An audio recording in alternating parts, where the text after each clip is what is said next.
Hello and welcome to Public Access, episode 2. Um, the last week was really fun. I'm super excited to have us all here. I'm not going to do introductions. We know each other now.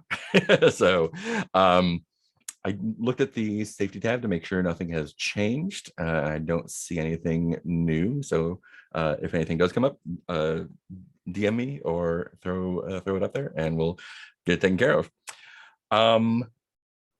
Yeah, last week was really fun. Can we just do a go around and have each of you say one thing that you enjoyed that your character was involved with? We'll just go in character keep order. So start off with Billy. Yeah, that my character was involved with. Yeah. Oh, okay. I really liked the library sequence that he had to deal with creepy pictures, dimly lit library or fluorescent lit library, and having somebody in a still photograph wink at you. I have been thinking about that a few times, and I even watched the old 1990s made for TV Stephen King It, just because it made me think of that, and you got it stuck in my head last week, so I watched that over the weekend. Nice.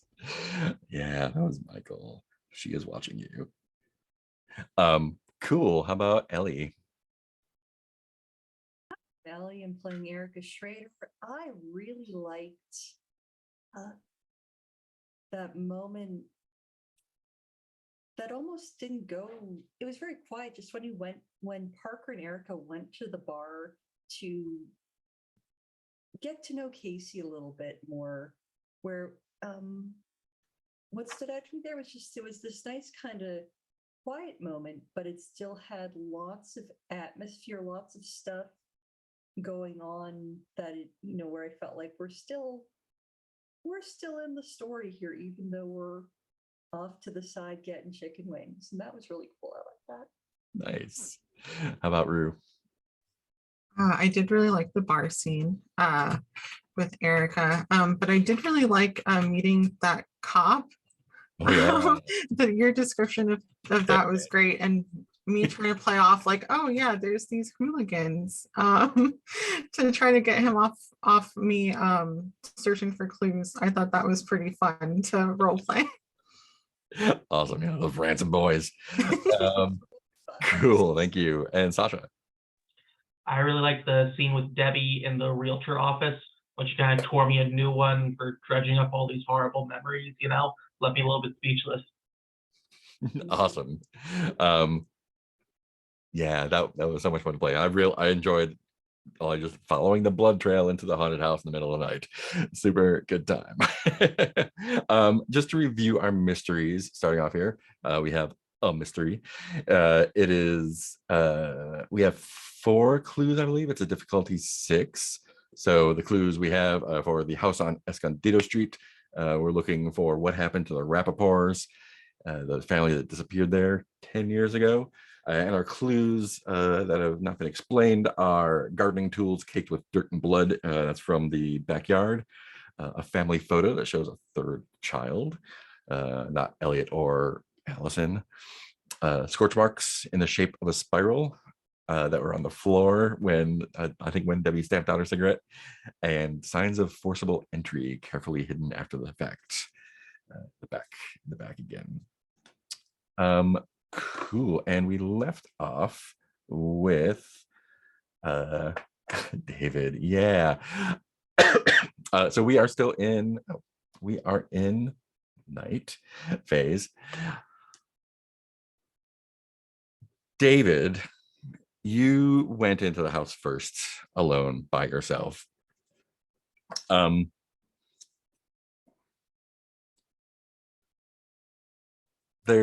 want to mention one more thing. In the mysteries tab, there's places for notes and whatnot in the locations and side characters and all that. Feel free to use any part of the keeper that is not necessary for me to keep track of, to keep notes in, or whatever you want. It's everyone's keeper. I'm gonna say, David, you probably wound up upstairs somewhere. Seems likely. Do you room do you feel like you were drawn to? That the you have the condition drawn to, what is it? Blood, I think. Yeah, compelled by blood. Held by blood, yeah. So you followed that blood trail up to someone's bedroom. Was it the parents' bedroom, Abigail's, or Elliot's? Ooh. Let's say whichever room the little kid looked out on. I think it was Parker last session. Yeah, that's Elliot. Cool, yes. So got allergies today too, so a little chesty. Where are my, there we are. Elliot, yeah, I love it. Come on, there we go. So in Elliot's room, so it's a it's a pretty typical looking young boy's bedroom from 1994. There's a like a little twin bed. It's got Teenage Mutant Ninja Turtle sheets on it. There's a big poster of Bill Nye the Science Guy on the wall. He's got Matchbox cars all over the place. Just a little bookshelf with like weird boy adventure and extreme 90s books. When you go in, where does the trail of blood end? The closet. The closet. Cool, yeah. I think you're definitely compelled to go in there. Do you have, I think you're drawn to open the closet, unless you have some resolve you want to draw on to not do that. I think I've come too far to turn back now. All right. When you open the closet door, something about the energy in the room abruptly changes. What do you see or otherwise feel or experience that makes you think that Elliot is still in the house somewhere? I think I hear, kind of the echoey, ghosty sound of like kids playing somewhere, and just a whole chill comes over the room. Are they playing in the closet? I think maybe it's the sense someone was hiding in the closet. Ooh, yeah.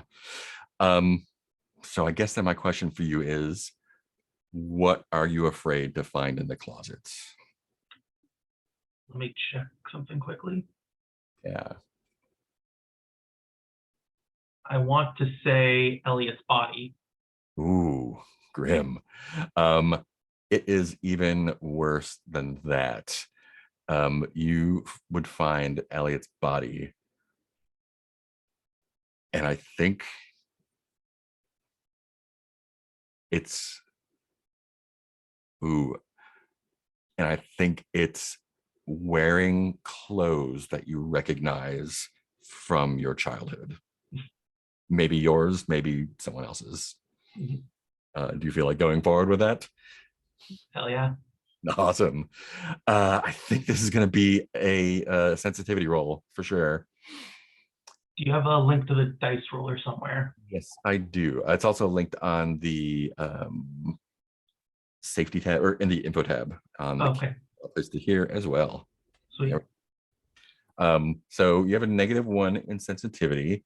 Would you like to use one of your items somehow?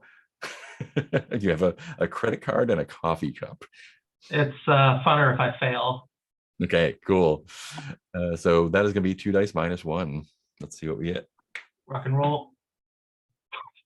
3. Oh, cool. Yeah. So yeah, Elliot's body is there. Tell me, let me double check our safety tab. Yeah, avoid eyes and fingernails. What, like, describe the body to me? It's been there for 10 years. I think it is small and decayed, a layer of mold has grown over it, and the smell just, seeps into your skin. It's so rancid. Yeah. And you can see he was wearing like like a t-shirt and some jeans and sneakers. And when you look closer, it's probably just a coincidence, but you recognize them as clothes you used to wear when you were about his age, about the same time. And you can hear a scream from downstairs. And I imagine that would be Erica. The last thing we saw last time was Erica seeing Billy in the kitchen and then kind of stutter right up to her face, even though he was kind of still across the kitchen, and her face slowly turning into his face, not slowly, just turning into David's face, right up close, yelling, "Why did you let them get me?" And I imagine you probably screamed at that point. Tell me your reaction to that. Order. Yeah. Like, you're a little quiet, I think. Sorry, let me You're all right. move a little closer here. Yeah, scream, drop my camcorder. Oh yeah, you lost your camcorder. That's right. My camcorder. Did you want me to just pick right up? Or Yeah, go for it. Go for it. All right. Yeah. Drop the camcorder, just let out a shriek, and I'm not processing that you're actually Billy anymore. So with that scream, just shouts, we have, and just starts like stumble running for the door. Nice. Parker and Michael, you don't see anything. You just see Ellie kind of lose it. How do you react to that? I think Parker's gonna like jump as well, and be like, whoa, like what is going on? Like and trying to like look around and be like, is there something I don't see? I think just out of character real quick. Did we establish that the kitchen smells bad? The dining room definitely smells bad because there's like a 10-year-old cheesecake and salad bowl and wine that was left there. Kitchen So was actually the kind of the first thing I that think it was like the paint the scene or something. oh yeah. it was the house is haunted, that there's a smell in the kitchen that won't go away. Yeah. Okay, I just wanted to keep that in mind. Thank you. Okay, so I think Parker is going to try to like rush for Erica and try to like lift her up and just be like, whoa, like you fell. Are you okay? What's going on? Awesome. What about Michael? Michael's like sitting there with his arm in front of his face, and I don't he doesn't if Parker starts reacting to Erica freaking out, he probably like steps back, puts his back like against the island or whatever's there, and just kind of gets out of the way. He doesn't really say much. Cool. Since you kind of step back, you have a broader view of the situation. What in the room has changed that you notice? I think weirdly enough that with the back door open or the sliding door, whatever it was, somehow the room got like quite a bit warmer. Not necessarily colder like you maybe would expect with some paranormal stuff, but like it got noticeably hotter in the room. Yeah, and you see that, and then like you turn around, maybe backwards to the kitchen because of this, and you turn around and you actually see that the stove has caught fire, and the kitchen is quickly spreading across the kitchen. Okay, yeah. We need to get the fuck out of here right now. We're missing one person though. David, how do you respond to that scream? I think it happens at the same moment. I kind of open the door, see Elliot's body, and I just like fall backwards in shock. What is this? And then once I gotta get my senses, I'm just hauling ass out the door down the stairs. Yeah, and at the door of the room is a young boy. A young boy, looks to be about 10. It looks like the one that was if Parker described the one that was in the window. Little bowl haircut, same t-shirt and jeans and sneakers that the body has. Yeah, and he's just standing in the doorway looking up at you. Elliot, is that you? Let me add, we have, since you have met Elliot now, there's a new question available. I'll link that in the mysteries. I'll put it in the mysteries. And the question is, how can we lure Elliot to us? And it's complexity too. And he just kind of like looks wide-eyed at you and runs down the hall to his parents' room, which is the opposite way from the stairs. At this point, can I kind of see smoke and tell that the kitchen is on fire? You don't see that. Yeah. I follow him to the master bedroom. Excellent. And the master bedroom is, it's the parents 1990s, probably a little bit older decorated. It's got a big queen size brass bed, or a bed with a brass frame. It still kind of smells like aftershave or perfume in there. Everything's kind of like muted teal and mauve. Yeah, there's definitely signs that adults were here one way or another. But what do you what in the room kind of makes you think that Hugh and Sherry Rappaport were more focused on their children than they were on themselves? I think they have just a lot of pictures of them, on the drawer, on the bedside tables, on the walls, like kind of an unreasonable number of them. Is there anything strange you notice about the photos? I think they all have the third child. What does the third child look like to you? It was a young girl, right? Is that what we said? Okay. Yeah, I think classic creepy little girl in a white dress. I think it's like, notice her clothing is noticeably more old-fashioned. Like a Shining, play with his Danny sort of deal. Yeah.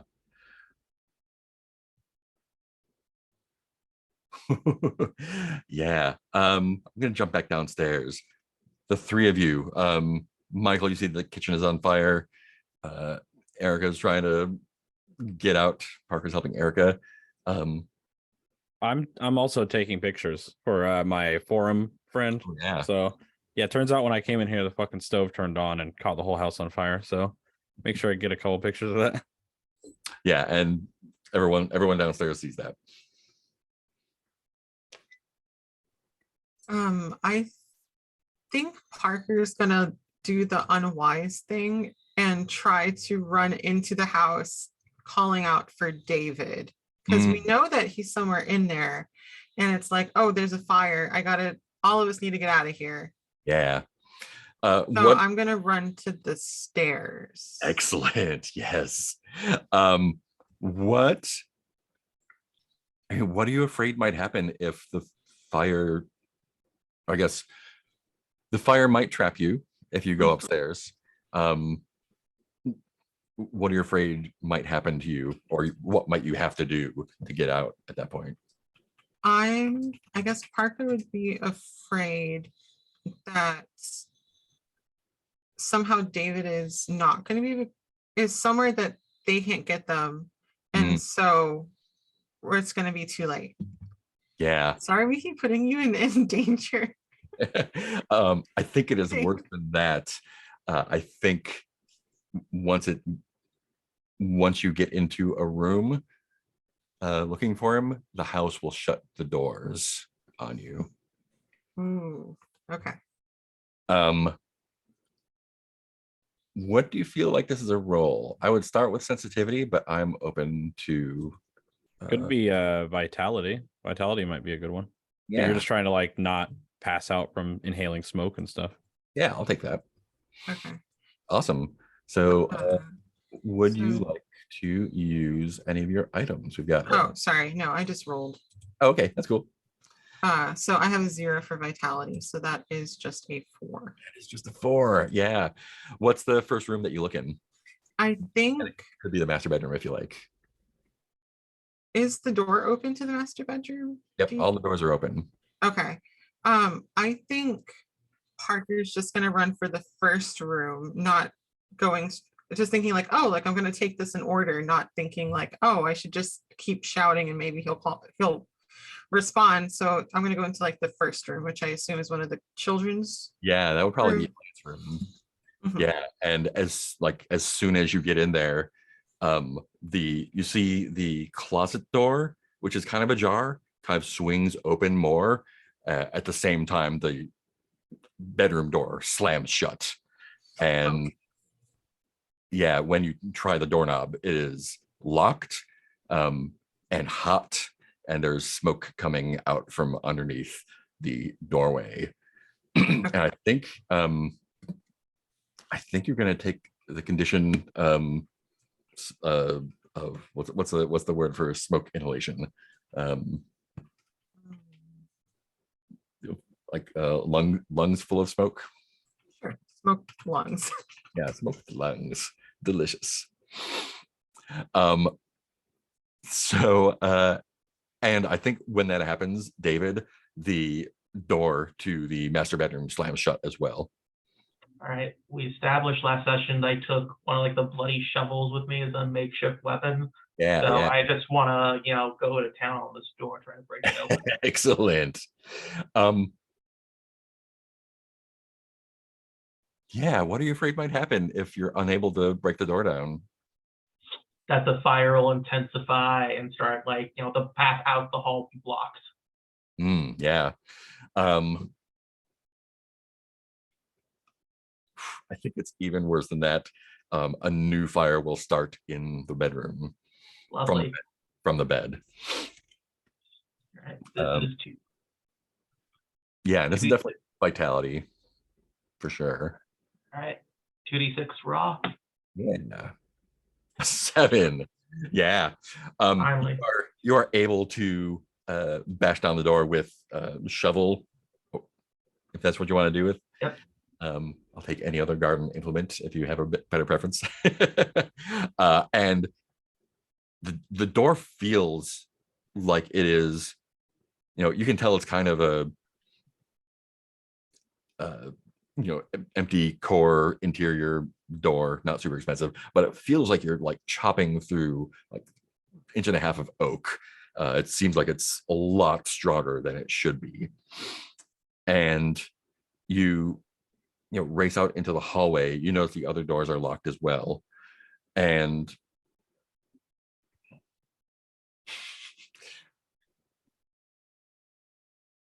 you see the child again in the hallway, standing in front of you, blocking you from the stairway. You still don't see any fire or smoke. Okay. I think at this point I raise up the shovel in a threatening manner. I'm just like, let us out, you little son of a bitch. And he looks really scared. And for a moment you can see his like cheeks start to sink in and his skin kind of like deteriorate as you're looking at him. And I think because of that, that is super freaky, and that's going to give you a condition, horrified, easy.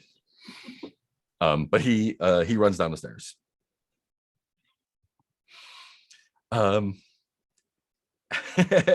Erica and Michael, well, the fire is spreading. What are you two doing? Your friends have both are both not here. Erica's gonna keep doing that stumble run towards the door. The camcorder's gone. I assume Billy looks like that Michael looks like Michael again now. Yeah, that's completely gone. It just like gone. was there for a moment. You're just kind of grabbing him. Come on, we have we have to go, and pulling out her lime green Motorola Razor to call 911. Nice. Michael, what do you think about that?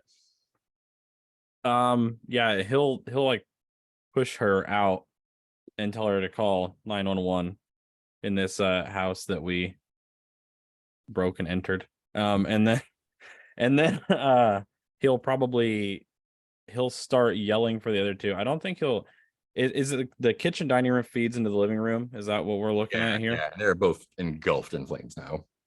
Well, I think he might just like kind of he's gonna be right at the entrance then while she's calling 911 and just kind of yelling. Not that that'll do much, but he's not gonna run straight through fire, I don't think. Nice. Parker, you hear David yelling something outside of the bedroom. And your latchkey move. Come with me if you want to live. That could come in handy now, but we can find another way if you like. No, I was hoping I would get to use my latchkey move. Excellent. I want to figure out a way to get David and me probably like out the window as safe as possible. So I think I'm going to shout for David to break the door. Nice. Because I'm sure that Parker heard breaking of like wood and stuff. So I'm going to assume like, oh, you can get me out or get yourself in here so we can both get out. Yeah. And again, same deal. The door feels way more solid than it should. But eventually like it just comes off the hinges, like it comes off the hinges before the door breaks. And Parker's in there. How do you want to get out? Would it be too much for like, do you think we have enough time to like do that whole like tie the bed sheets together and like rappel down the side of the house? You have the move, so that's totally a possibility for sure. Okay, that is what I want to do for Parker and David. Yeah, and like as you're doing that, the flames have like entered the room. It's hard to breathe. You're sweating, but you are able to. And like the window is also locked shut. You have to bash it open safely with the sheets around it, so you don't get cut. And like it feels like just as the flame is about to completely engulf the room, you're able to get the bed sheet out, and the two of you shimmy down into the night. And do they shimmy on the other side of the house? Because I would just keep yelling unless they show back. His room is right by the backyard, so I think they like dropped out right in front of you. We were probably shouting the whole time, so yeah, I'm okay. sure That we makes were sense. shouting at each other. Yeah, definitely. Perfect. Yeah. Do you want to like get the hell out of here, or do you want to mess with the house a little bit more? David votes to get. Yeah, get out. I think that Michael will be like, we're not even supposed to be here, and we just got back in this town. I don't know if it's a good idea we stick around. Maybe an anonymous call about a house on fire would be a good idea. Nice. Yeah, the cops are supposed to be driving around here. I'm sure someone will notice. Yeah. Awesome. I think that's a great place to end the night phase then. Let's see what dusk looks or dawn looks like. So no threat was resolved. Let's answer the dawn questions. So you haven't resolved the mystery, so no one can do that. Signals from the other side. Michael has, did you receive a signal from the other side? That is basically, it's kind of like echoes in the night from the between. It is seeing or feeling or something similar resonating between what has happened during the day cycle, and one of the Odyssey tapes. So whether it's the same car driving by, or you get a chill or something snowing in there. And again, that's up to you. You can call out when it happens, or retroactively say like, oh yeah, I remember when that happened and that was in the tape, or that was in the tape and then that happened. So that would be what you get for that. But we haven't watched the tape yet, so we'll save that for next time. Yeah, so go through your questions and see if there's any you ticked. Looks like Michael has, did you go out of your way to reconnect with Deep Lake? And did you share a good memory from your childhood? Ellie or Erica has, did you cut loose for once and were you vulnerable to someone? Parker's are, did you share a good memory from your childhood and did you go out of your way to reconnect with Deep Lake? And David's are, did you cut loose for once and did you deliver a chilling monologue about something that happened to you in the past? So check any of those that you feel like you got. Take XP for them. Do we want to share them or anything for stream or anything like that? Or are we just good to maybe check it? I think we're just good to check it. Yeah. Okay.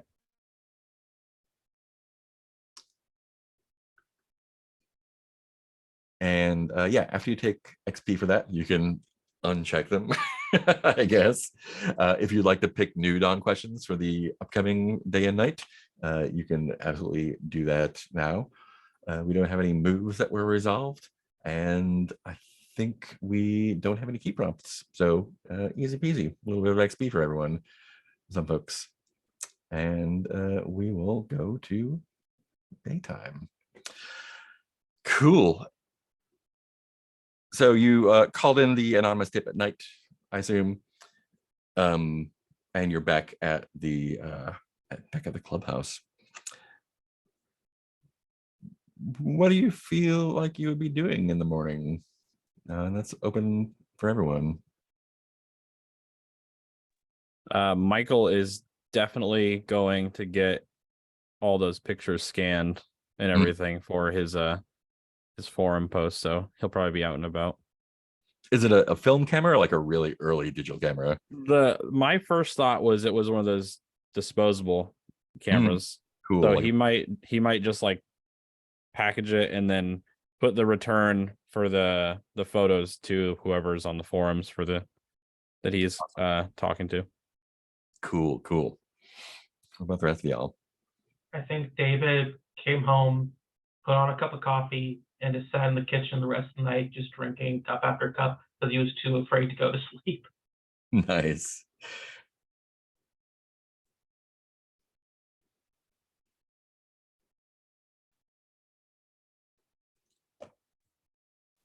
I think after probably making everyone breakfast, because I feel like Parker would be the cook of the house, they want to maybe like, would it be okay if I like go to a public place, like a grocery store or something, and see if anyone's talking about what happened last night?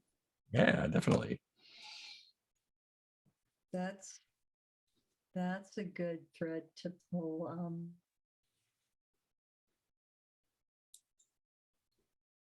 You know, gosh, I think for now, Erica will just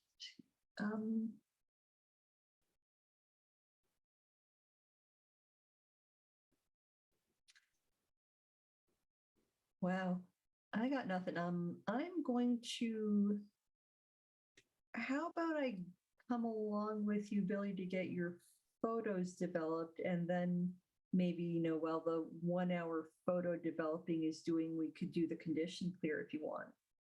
Yeah, we can wax nostalgic while we're just hang out in the photo center. 1 hour photo. Nice. Yeah, I think Parker. So you go to the grocery store, maybe getting stuff to cook for dinner or lay in some supplies. And there isn't a lot of, you don't hear anything about the house. But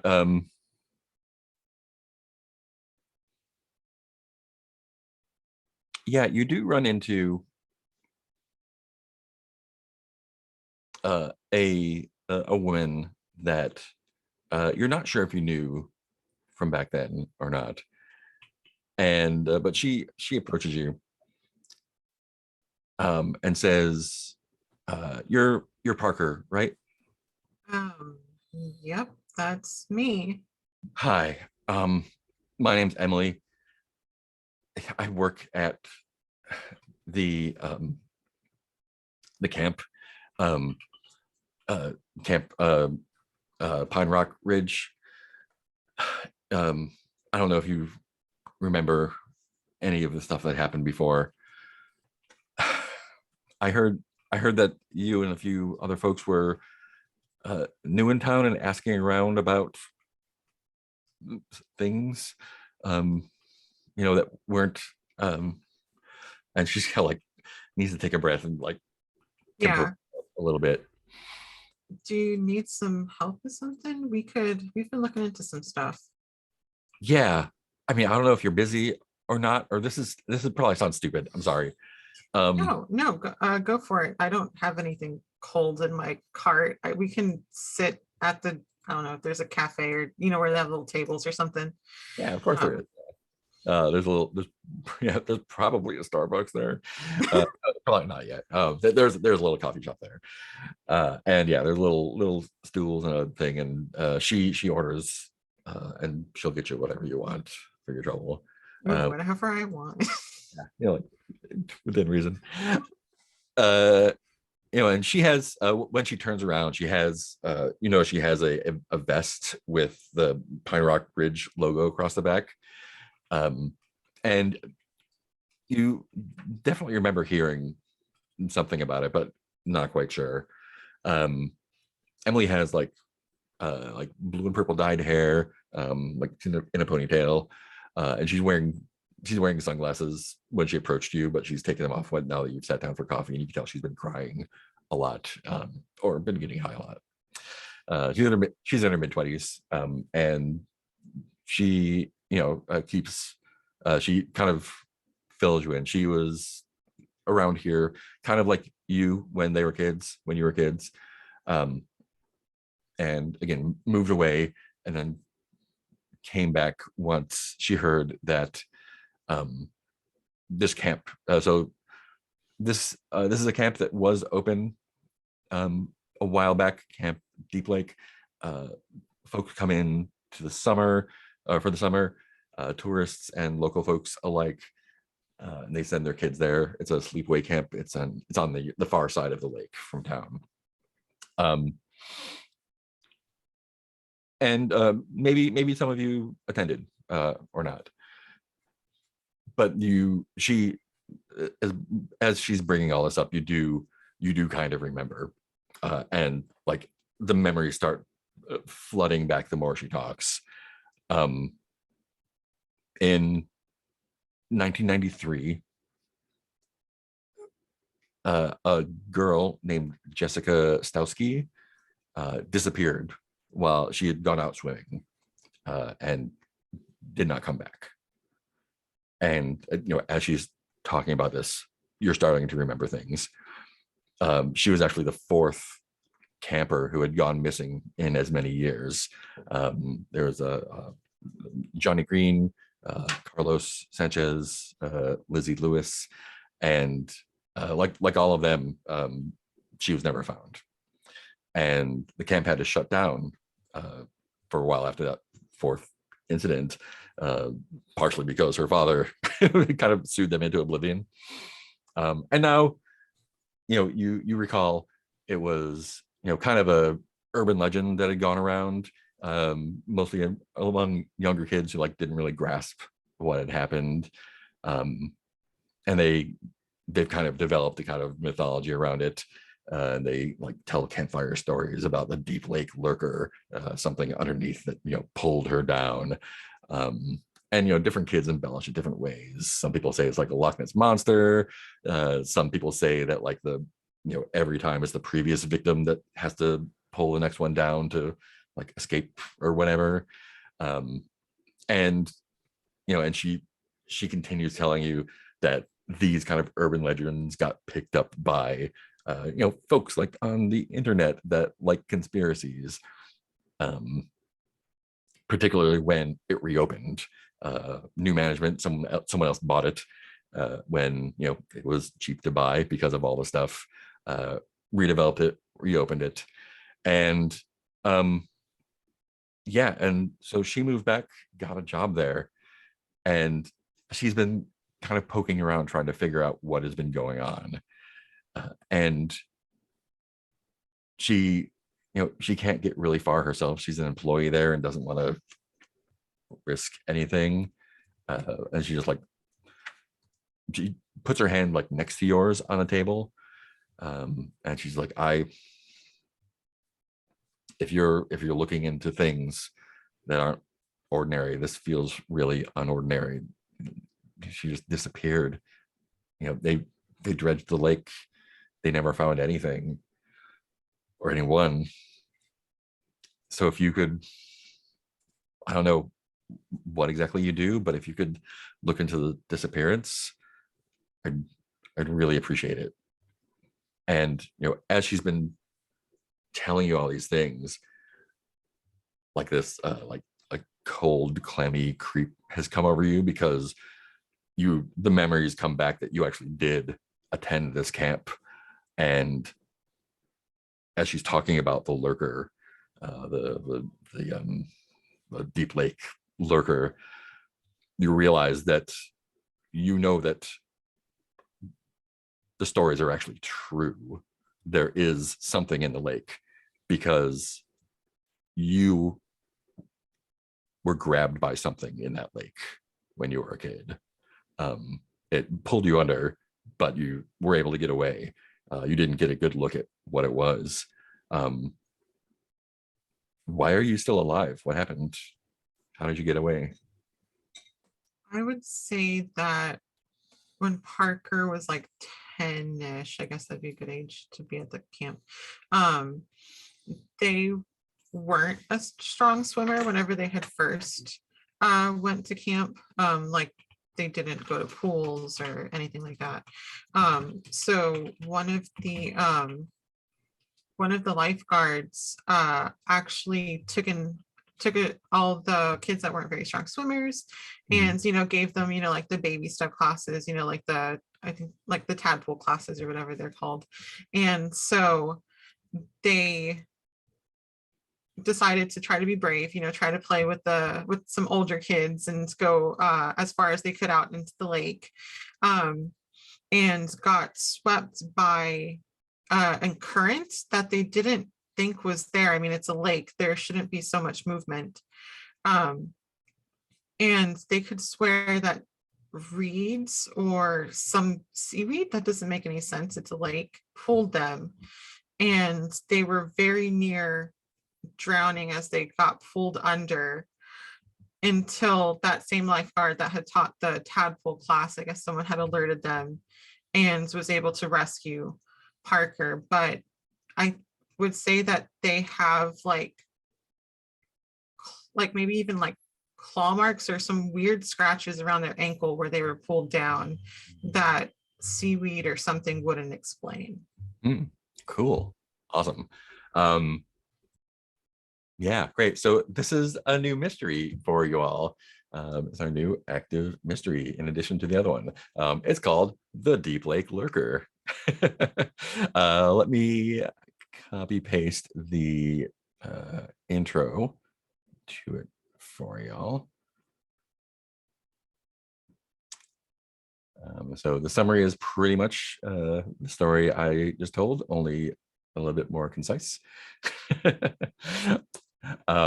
Great. And so there are several questions in this mystery. The first one is complexity 4. Is the Deep Lake Lurker a horrid beast or a transformed Jessica Stowski? And then depending on how you answer that question, different other questions will open up. Yeah, so and you can start collecting clues for that in addition to the house as well. Cool. Let's take our first break here, I think. Let's take 10 minutes. We'll come back at the top of the hour, and we will continue on with day phase. Awesome. Let's see you all in 10.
All right.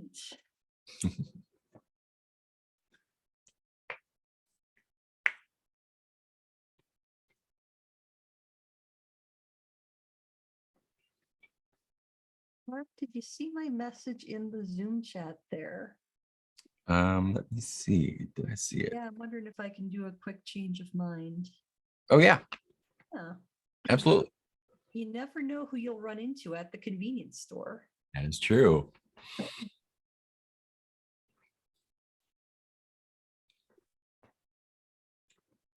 Cool. Looks like we're all back.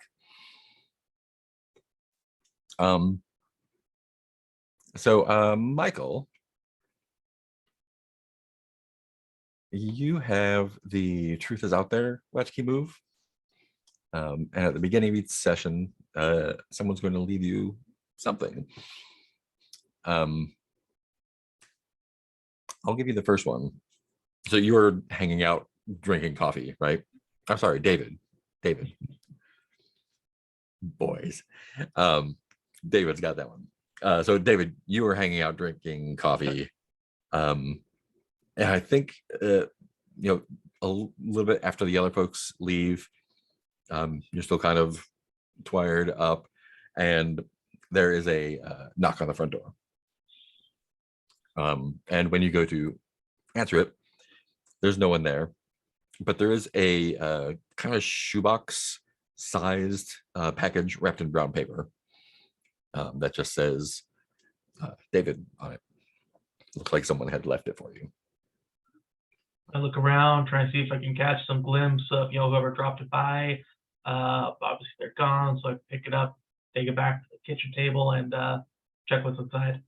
Yeah, and it is, like a large-ish shoebox size, and inside there are, a good handful of like metal bolts and nuts and washers that look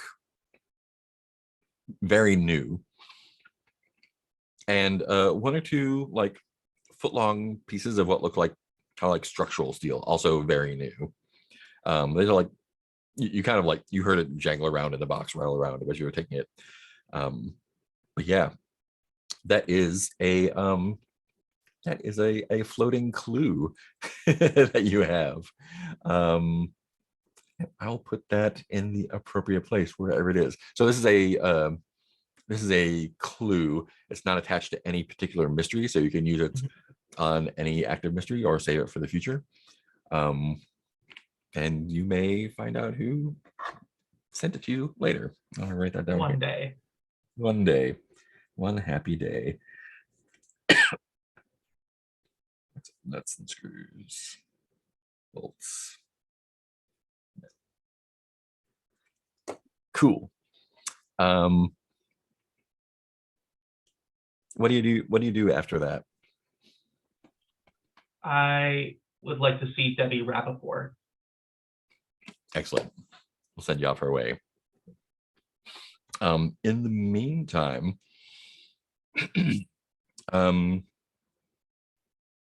yeah, let's go with Michael, I guess. So you take it to the 1 hour photo place, get it taken care of. Are you having it sent directly to your friend, or? Yeah, I'm not even gonna look at the pictures. Just camera goes in, the return address will be whatever he gave me, or they. Excellent, great. To internet bud, to spooky Mike 73, I think it was. Yeah, that sounds about right. Mike. Awesome. So yeah, they're pay for that. They'll send it off. You'll get it in a few days probably. Any other plans for the day after that? Well, he might meet up with Erica. But I think after he hears about the camp, he would definitely go up there and poke around a bit, because he also definitely went there when he was younger. Yeah, sweet. Yeah, and that's a bit of a drive, so it'll take you a little bit.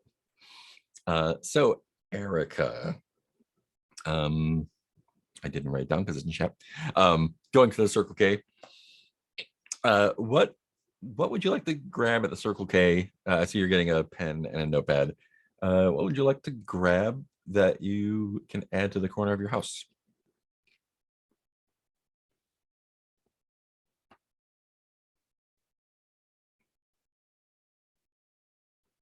Wow, I'm trying to think of all the random stuff you can get at a convenience store back in the day. Now, the pen and paper isn't that. So Yep, and it could be the pen and paper if you like. I think I'll grab a little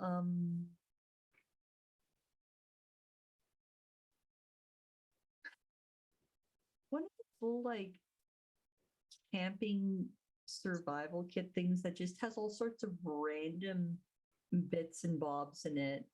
Yeah. You know, the ones that came in like a little sardine can. Yep. You never know. Things Yeah. will get Cool. Yeah. Drop survival kit on your list there. so she's just poking around, you know, wandering the aisles. Think this is a place where she's been to the Circle K before. It's been here a long time. It's the neighborhood place, you know, just kind of all those memories bubbling up of, you know, when you had $1 to spend candy on. There were the 5-cent ones, there were the Jolly Ranchers, which were way more expensive, and just all those kinds of memories playing back and forth, wandering the aisles, and then bringing my sardine can survival kit and probably pack of Jolly Ranchers, good measure. Go. I suppose you meet up with Michael. Michael meets up with you there, maybe. Maybe also is you know, hoping if I can either get any more information from the clerk at the convenience store, ask them a few questions, or if there's anyone who if there's any random encounters in the convenience store. So, Yeah. Let me see. Is anyone interesting?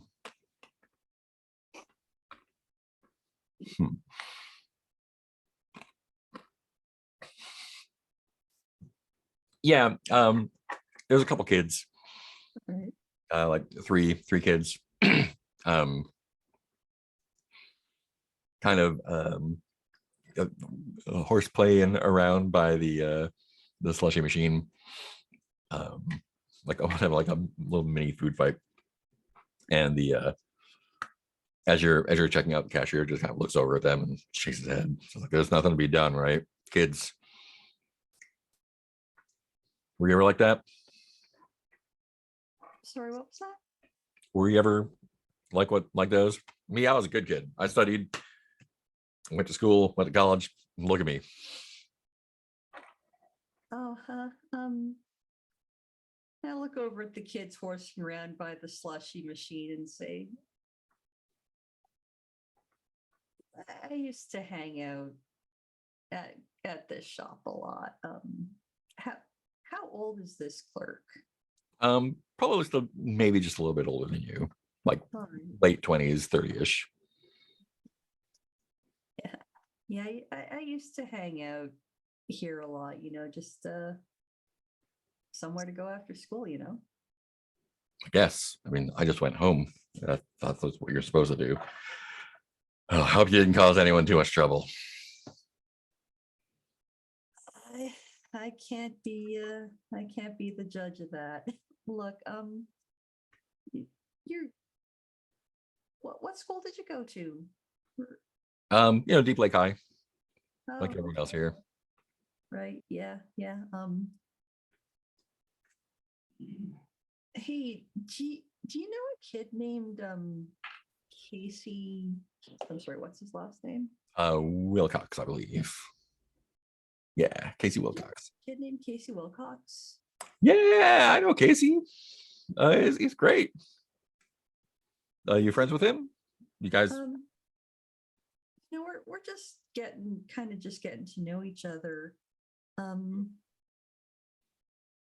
Is he told me about what happened with his friend Elliot, which it's weird. Like I grew up here, right? I just grew up over on Marabella, and I never heard about this. Like Did Did- you hear? Did you know about it back You haven't been. When did you come back? It looks like you haven't been here for a while. I haven't seen you. It's been about 5 years. Yeah, I mean, it happened 10 years ago. So if you were here, I imagine you would have heard about it.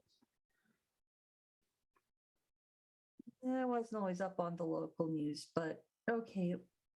Look, this is gonna sound weird.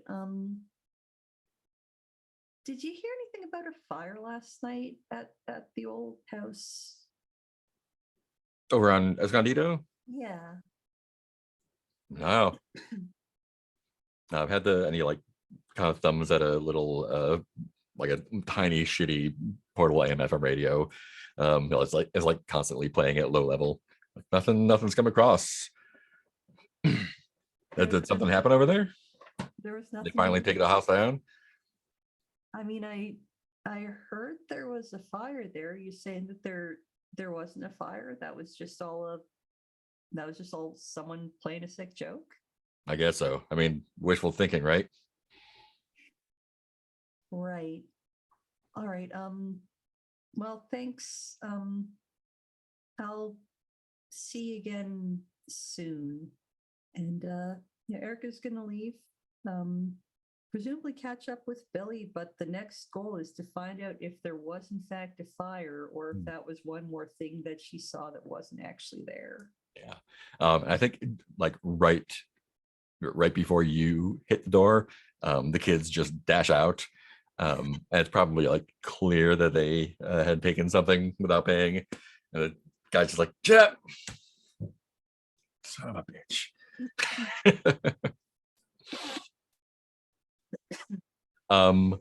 Cool. Let's go back to Billy, I think, for a second. So are you swinging by the Circle K to get Erica, or are you driving? Yeah.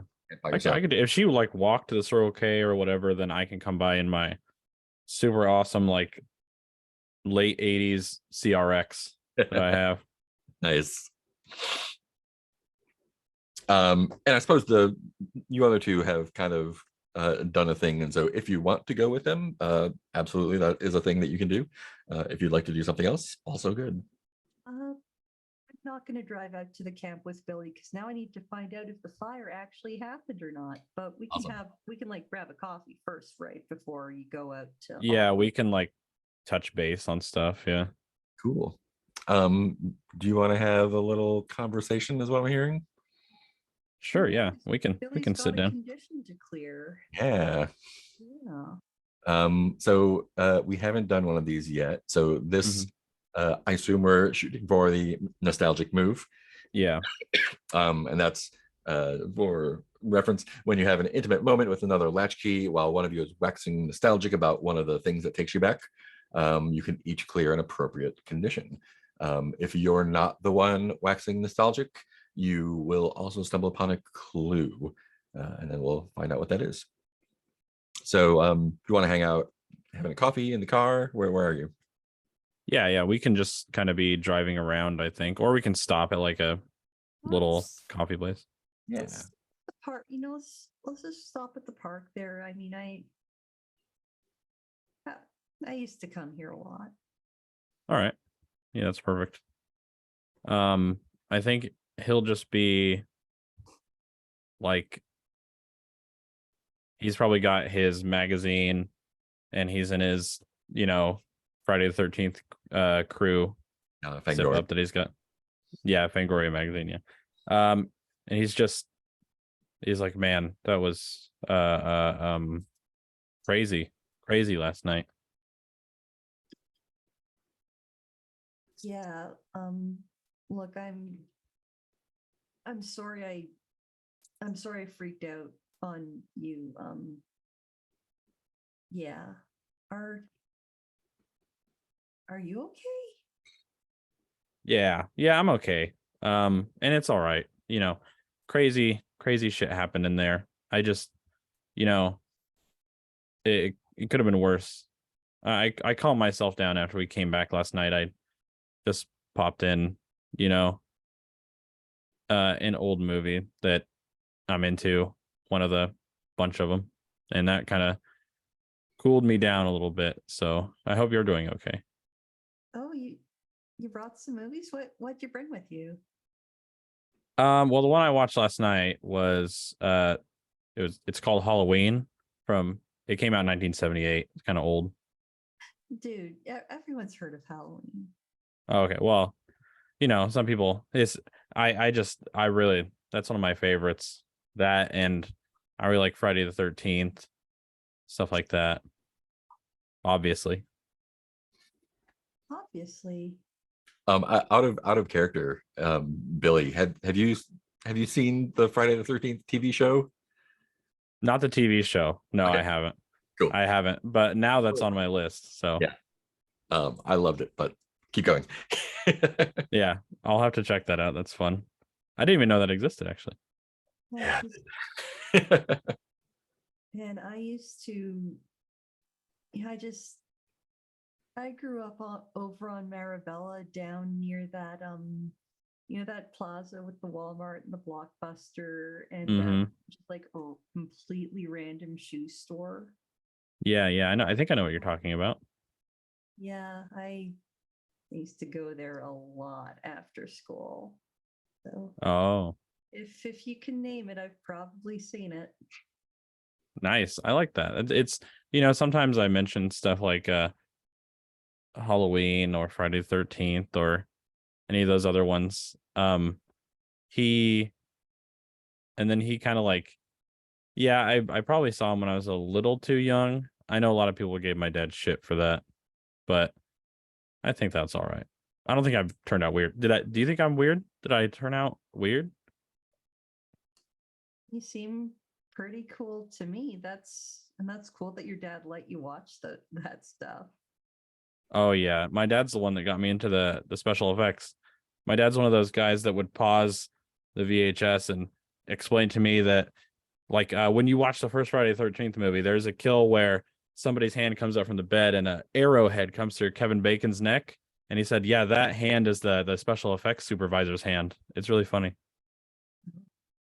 I I had to go to film school to learn that stuff out. Oh, I you go just to film school? yeah, yeah, man, that Blockbuster, I just used to, go there, spend an hour or two just walking the shelves. Sometimes they had the free popcorn and then just take something home to watch. It's good company. But yeah, I'm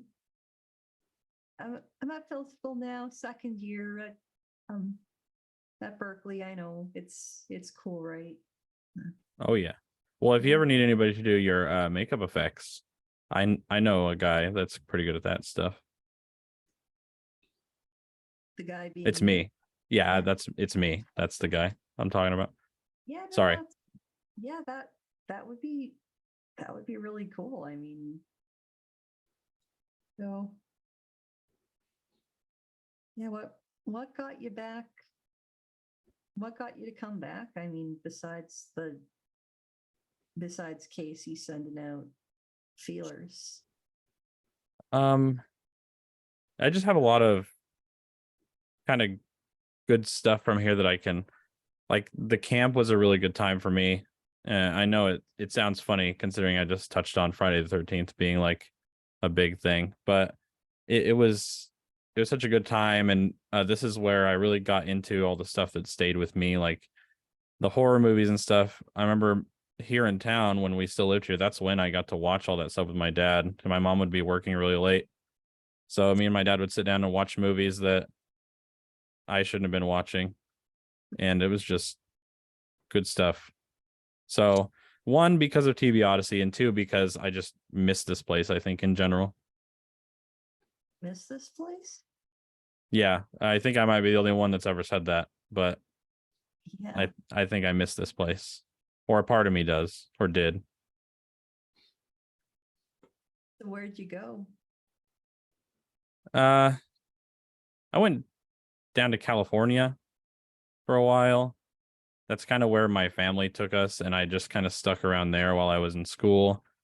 I usually just wait tables down there trying to find work in film and TV and stuff like that. But you know, the stuff that I'm really passionate about are they're called B movies for a reason. So you don't always get called for those, nor do they Yeah. pay very well. They pay better than being in film school. Yeah, I guess anything's better than negative payment. Awesome. That sounds like a great closing for that. Cool. I love that. Let's talk about so I think talked about horror movies definitely counts as clearing She Saw You. That doesn't negate the thing that happened or what might happen, but prevents you from taking disadvantage from it. So you can clear that condition if you like. And you were the one waxing nostalgic, right, Michael? Yeah, I feel like I was. Yeah. So I think Erica is going to get us a clue. So while you're talking, you stumble upon a clue related to one of the mysteries. It could be either one. What is it? You tell me. Hmm. I think when chatting about his time at camp, Erica, is someone who never went to the camp as a kid, picks out this offhanded mention of the boathouse was always just like there was this one what I can't remember called like the shelves where racks where you have the canoes and kayaks on that was broken back when Michael was a little kid going there.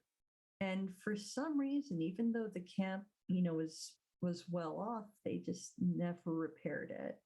And there's always that one broken spot where you just had to leave something covered up, like a police plywood across it. Nice.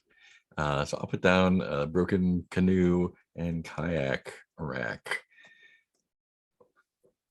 That will be your first clue for the Deep Lake Lurker. Hooray. Awesome. I saw in chat that Parker and David would also like to have a scene.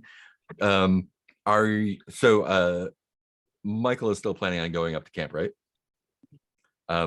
Are the three of you going to drive together or separately, I guess? At this point, Michael probably goes straight there.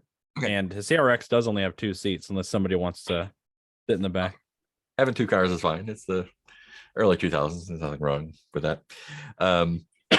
Awesome. Who of Parker and David are driving? I think David was driving, so you probably picked up Parker. Nice. Okay, sounds good. Okay. What does David's car look like? I think he still got it when he had the Enron money. So I think it's, pretty nice car, maybe not like a Ferrari or something, but like a Lexus, kind of a mid-grade sedan. But now it's a little bit on years, it's been 3 or 4 years, been able to properly maintenance it. I think it has a couple of dings, he hasn't gotten it painted over, but still like this symbol of like what he had and what he lost. Cool. Yeah, you've got some time to chat while you're driving up. Pick something to wax nostalgic about and have a little scene. I think David is still pretty shaken up by everything that happened last night. So a lot of the drive is just in silence. But then like halfway through, he just starts talking, I thought the worst thing that ever happened to me would be Enron going belly up. I still remember the feds, rushing into the building, the army of men in black coats, tearing the whole place apart, treating us like we were criminals. My life was destroyed in the space of an hour. Wow, But that nothing. really must have been tough. And I feel like Parker does not have very good car etiquette and is like one of those people that like lean back all the way in the chair and like put their feet up on the dash. Like they are not they are not sitting seriously for this conversation.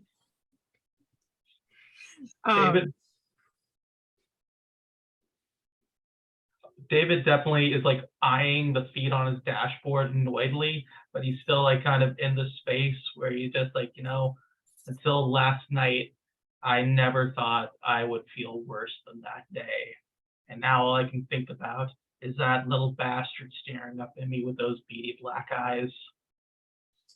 I'm kind of glad that you yelled at him, though. I mean, from everything that you told me, because I was able to like know that you were there and you were able to shimmy down those bed sheets together. I mean, I didn't think we were gonna make it out, so maybe it was good that you were shouting. I don't know. Me neither. If you hadn't thought of taking those bed sheets down, I don't know what was going to happen. It was like the space shuttle Challenger in there. You know, what I always imagined, just going up in smoke. This moment that was supposed to be humanity's greatest achievement, just destroyed, just ash from the fucking stars.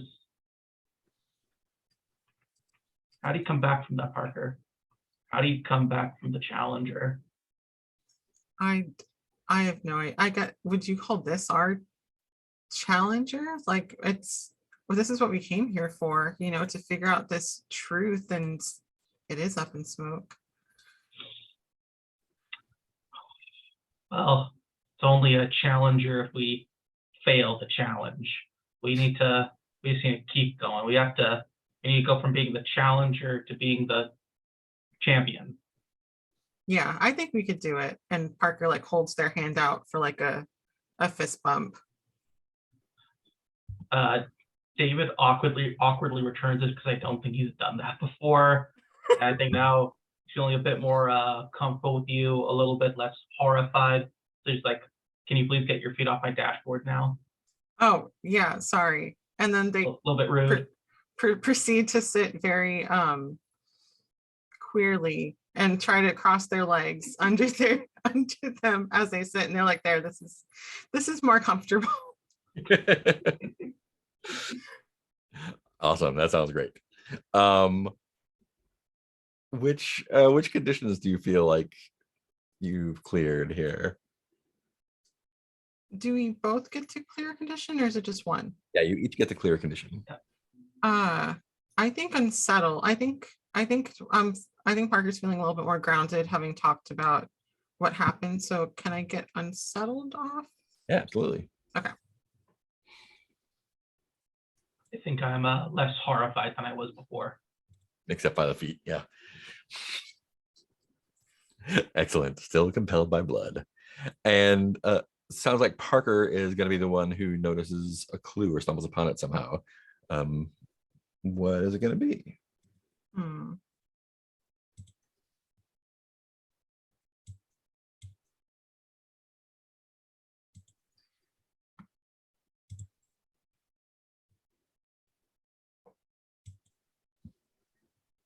I think while we were talking, something came. I really like that idea of something coming to mind as we were talking. As you were talking about the house and David rushing in there first, I'm gonna say that you noticed that there was I'm really interested in that video player that was still on, but that Parker had seen, and maybe you got a glimpse of it and noticed that there was a generator still in the house that was powering some stuff. Cool. So it sounds like generator inside house. Mhm. Can we add that it's in the basement? Yes, absolutely. Absolutely. Fantastic. And I'm going to put a question mark at the end of that, because you didn't actually see the basement yet. So you imagine that. I love it. Cool. So y'all take a little bit longer to get to camp. Let's check in with Erica about how you are verifying or not the fire. Yeah. You can definitely talk to the sheriff or something if you like, or What's that? you can definitely talk to the sheriff or something if you like, or anyone else. This is a good time. Let's bring in Officer Old Spice. Excellent. Are you going to the station or just kind of hanging around waiting for him to pass by? kind of milling about the coffee shop, where at least all the cops used to come hang out at back when I was still here. How old is this guy? He is not super old. Let me get exactly if it says. Yeah, he's probably like 35, maybe 40, but doesn't really show it. All right. Yeah, I'll just kind of mill about the coffee shop, doing the whole like front, pretending you're inconspicuous with a newspaper thing while you're just eavesdropping. Mhm. Yeah, and eventually he does swing by, and he definitely knows the folks there and doesn't have to order. They just bring out the usual. He's got two old-fashioned glazed, the cakey ones, not the puffy ones, and just a cup of black coffee. They give him an Americano and he's like, yeah, he doesn't really want it. He just wants a coffee, but that's what he gets anyway.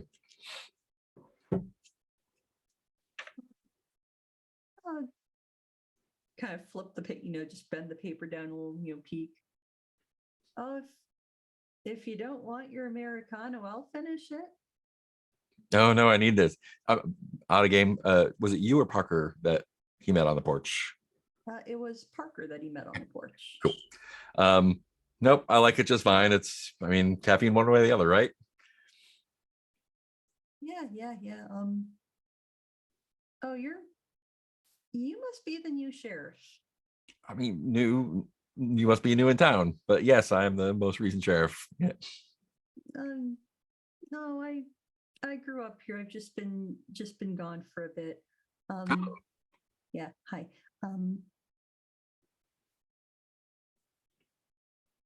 Was there anything weird that happened last night?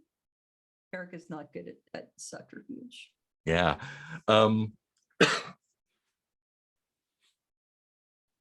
I heard something about a fire over on Escondido. Oh yeah. And he gives you a look. It says, we got some prank calls last night. Do you know anything about those? How do you know they were prank calls? Because I sent a car out there and there was no fire. Are you sure? The house was still standing and there wasn't. Believe me, I know when a house is on fire. I'm not a fireman, but I didn't mean it that way. That's just that's weird. What do you know about it? That there was no fire. What are you afraid might happen if he doesn't believe you? The usual, card, take to the station, blah, blah, blah, blah, whatever. Cool. Yeah. This is definitely presence, I think, or maybe composure, depending. What do you feel like? Check out what the intimidate. Do compose. Yeah, it's composer. Erica's definitely not good with the charm in this particular situation. Awesome. So that's gonna be 2 dice plus 1, unless you can bring in an item or want to. To bring in an item. What do we currently? No.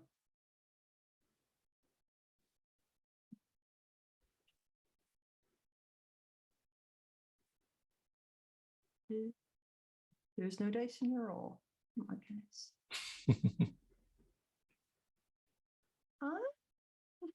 6. Was that 5 and a 1? Yeah, that's 5. Oh, okay, cool. Awesome. So that is still a 6. Yeah. I think he's gonna bring you in for questioning. Unless you want to figure out another way to do it.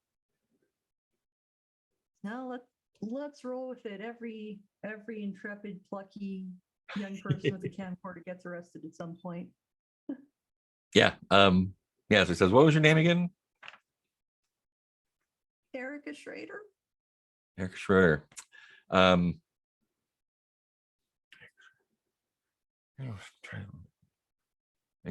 you're in town.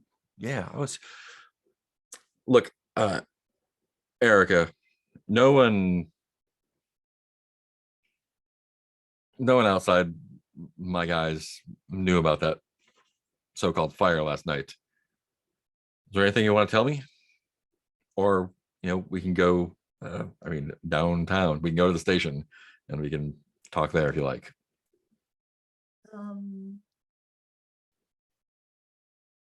Okay. I called it in, but there was a good reason. You made a It wasn't fake. At this point, she's doing the whole, trying to whisper quietly while still shouting thing. So you called in a fire that didn't happen, No, and you're telling me that it was fake, not fake. fire was real at the time. Someone put out the fire. I don't know. Look,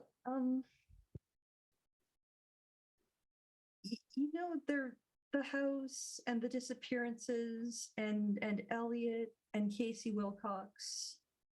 Casey, what does he have to do with this? He was friends with the kids who used to live there, right? You're saying he set a fire? No. What? Okay. Let me just preface this by saying, if you do a drug test, it will come up clean. So, there's a lot of people wondering what happened to the Rappaports, right? Mm-hmm. Anyways, I was, I'm looking into it for, for a project for school. Looking into it, how? I'm doing a little documentary. You can ask the gardener next door, Chuck, and just kind of the door was open. I poked my head in, and then there was some blood and screaming, and there was a fire, and I swear to God there was a fire, and I ran, I called it in, and now you're telling me there was no fire. So you called in the fire, but not the blood. So Gary didn't see any blood over there either. He said everything was closed up just like normal. Nothing was disturbed. Are you sure a drug test is going to come back negative? Yes, I am. Well, maybe we'll take you down and do a psych evaluation then. You mind taking a ride? Can I at least call my friends and tell them where I am? When we get to the station. I'm sorry. What? When we get to the station. Right. Yeah, and let's put you at the station. I don't think you need a condition for that just yet because you're going to jail. Cool. It is early mid-afternoon by the time the three of you wind up. I think Michael gets there just a little bit ahead of y'all, but y'all show up around the same amount of time. Cool. Let me see about that camp. Awesome.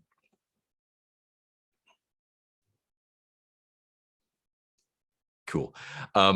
Yeah, so this is a day camp or a overnight camp.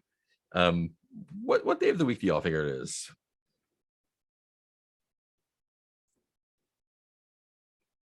Could be like middle of the week, like a Wednesday or Thursday. That sounds about right. So there are kids there. It is early summer, and folks have dropped their kids off. They've been there for a couple weeks.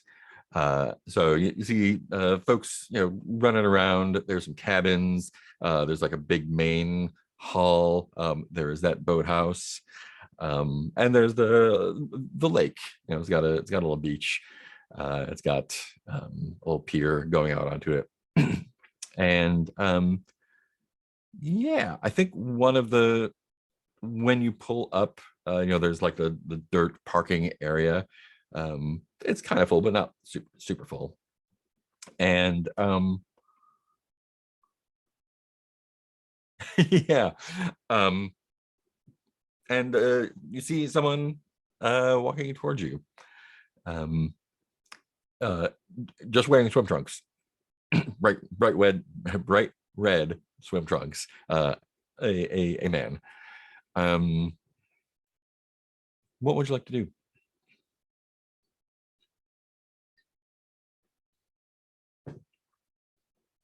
Is there any kind of information? Sorry. No, go ahead. Is there any kind of information center or anything like that? Not as such. There's like a main office where the counselor, like the head counselor goes, and they probably hang out there. They like a little administrative cabin. I think David heads that way. Okay, cool. What about the other two? I think Parker wants. So, like, is it woody or is it more desert-y over here? It is wooded. There are some woods. They're like not like super great woods, but there's some pine trees, little trail that you can go through.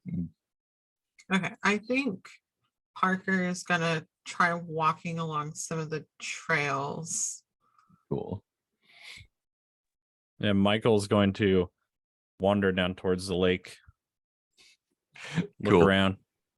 As the three of you split up, the guy in the swim trunks just a, hey, you can't be here. Who are you? Who are you with? Yeah, I'll be like, oh, sorry, hi. I used to go here when I was a kid. I just got back in town. I just wanted to see. Are you guys still hiring for counselors? We're pretty set for the summer, I think. Oh, okay. All right. Yeah, I'm sorry. I just got back into town. And he's got Sorry? like he's pretty tan, pretty fit, got like dirty blonde hair, kind of pushed back.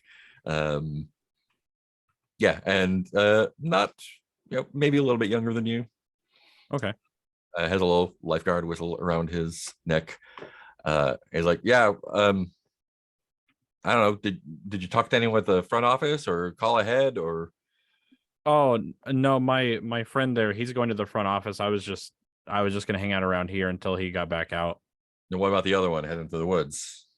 I'm Yeah, you just can be with me. going on a nature walk. That's for campers only. I'm sorry. Oh, sorry.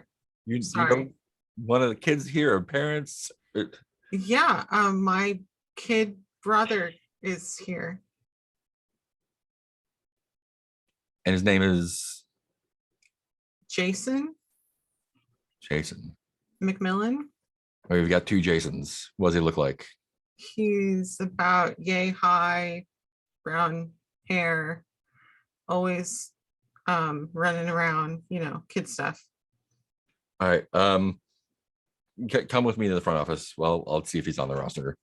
There's so many to keep track of. Mm-hmm.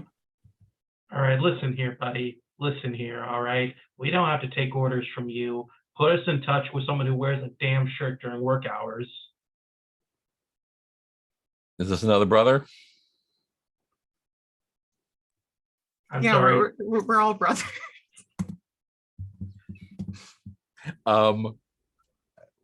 What are you? I am not a brother. I'm just a friend. I think this is. Oh, I don't know. I think it's David because you're the mouthy one. What are you afraid might happen if he doesn't take to your lip? I think he's gonna make a fuss, and then people with actual authority on the camp are gonna come and have a poor impression of us.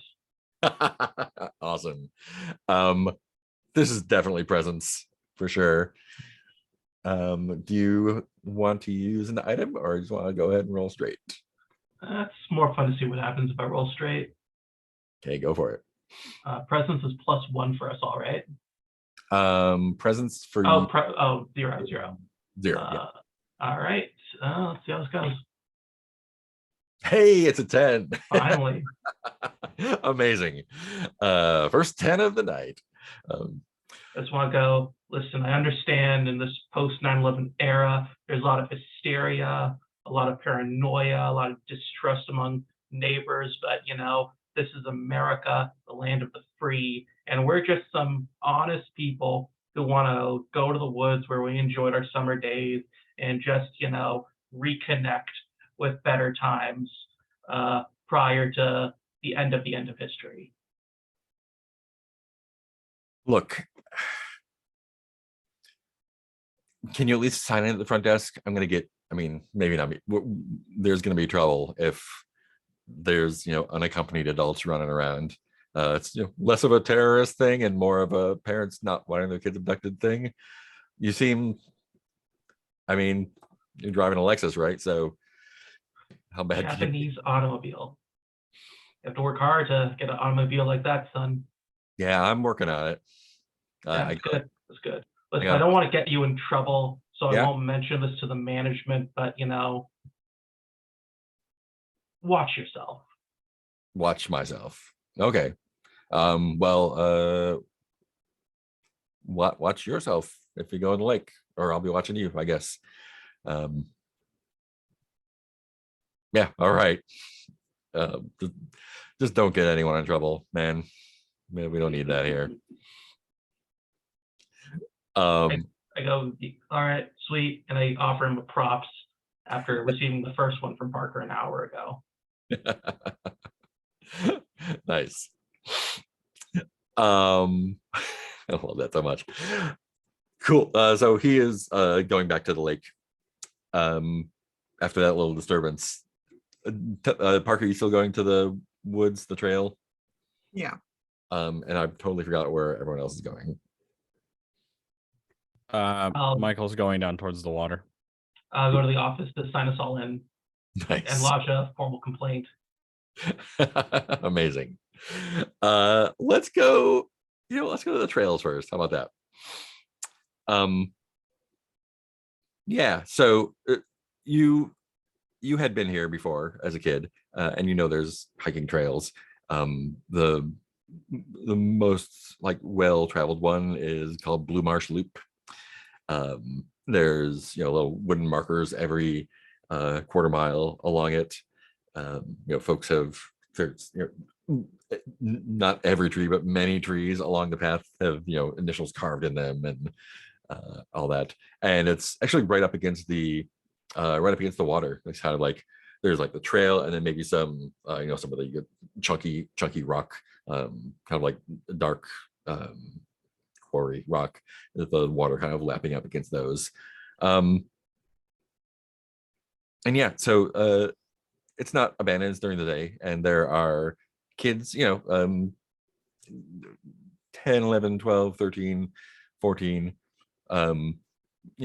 coming in and out, walking along the trail, coming both ways, either way. And from your time there that kids, children and tweens like to come out to the trail to kind of escape the less than watchful eyes of the camp counselors. What do you think they're trying to hide these days, the kids? I think probably smoking. Probably make out point sort of place. Yeah, there's a point along the trail that kind of opens up into a little clearing, and there's room for 2 or 3 campfires there, and they're only used at night, but there's logs and rocks, and there's a couple probably around 13-year-olds passing a cigarette back and forth there. and they kind of look a little wary of an adult coming by. But if you don't do anything, they'll eventually kind of like take the cigarette back around from where they hit it and go back to it. I think Parker is actually going to go up to the smoking kids and be like, "Hey, chill. I'm not an narc. I'm not going to take your cigarette. Smoking's bad, but like, whatever. Have you guys, sorry, my name's Parker. I'm not going to abduct you. Promise." That's a really weird way to open up. Yeah, and it's two girls. Yeah, that's a really weird opening line for someone who's not going to abduct someone. I'm not even holding anything. I'm just walking. I'll Anyway. put the cigarette out in your eye, right? Yeah. Oh, okay. Sure. Hey, have you guys seen anything weird around here? You guys here, are they still telling stories about the Deep Lake Lurker? Except for Connor. Nerd. And they're like giggling and jostling each other. And so I think I'm gonna try to press like, have you guys gone here long? Like, have you guys gone swimming? Do you see anything weird? Yeah, our folks send us here every summer. They come in to visit from some city in New Mexico. Arizona, New Mexico cities. He Googles. New Mexico has a city named let's have him be from Las Cruces. Yeah, our folks come up from Las Cruces and ditch us here for a couple of weeks while they do grown-up stuff. Yeah, grown-up stuff sucks. I wish I didn't have to do grown-up stuff. So yeah, anything weird? Whenever I was a kid here, they would tell ghost stories about, this Deep Lake Lurker, and I swear I could have seen it. And they pull up their pant leg and it's like, I got these scars here at camp. Cool. I think this is let's roll and yes. Can I roll a meddling? Yeah, or what is it called in this one? Meddling move, yes. Yeah. Yeah, that's the same. Can I use presence?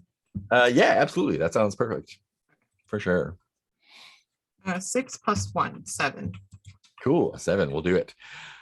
Yeah, let's see what we got here.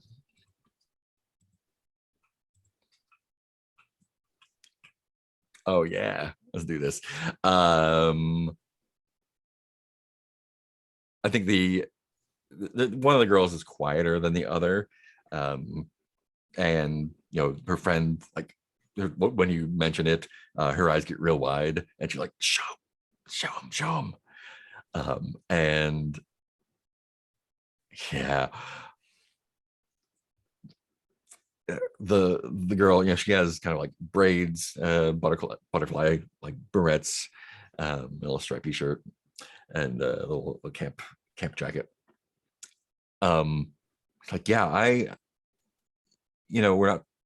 we swim during the day, everyone, that's part of the thing. Every once in a while, when they're never really paying attention to us, but I saw something. I was here by myself. I wasn't with Connor. And she like points a little bit back down the trail the way you came. And I was on my way back, and there was like lights or something, I guess, but they're like probably just lights by the docks. And like, she's like, tell her. I saw like a big fish or something. I don't know what it was, I guess, but it's probably stupid. Like, I probably didn't see anything. It was probably just a rock, but like, she's like, show her. And she, from like behind the rock, she pulls out like a relatively big branch, basically. It looks like it's kind of worn by weather and water. And she just kind of hands it to you. And it's still like not damp, but just like cool to like it's waterlogged. It's Mhm. out of the water for a few days, but it's still got that kind of like damp feel to it. And the thing you notice is that there are two rows of bite marks in that, and they look like pretty. Whatever it was big. Definitely not a fish. If you had to guess, like something on the order of uh, shark or something like that, maybe a very large pike. But yeah, definitely something in the water came at this branch, and the branch got the worst of it, I guess. And that will get you a clue. That is. Let me put it on the sheet here. 2 rows of bite marks in a floating branch. And I think they're, as you're looking at it and look back to them, their eyes go really wide, and another adult comes up behind you and sort of sniffs around.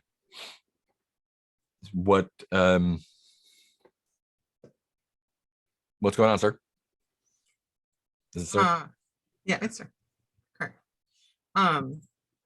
Sorry, I was looking for my kid brother, and I was asking these 2 young ladies, hey, can you please hand me my cigarette back? Thanks for holding it for me. And What? Parker is going to like smoke the cigarette and be like, here's your weird stick. Thanks for wasting my time. And try to push past this adult while smoking the cigarette. Yeah. And as soon as you inhale, your lungs are just like on fire. Oh, mhm. Extra smoky. Extra smoky lungs. Yeah. And you kind of like, as you're trying to go past, you kind of like start, going into a coughing fit.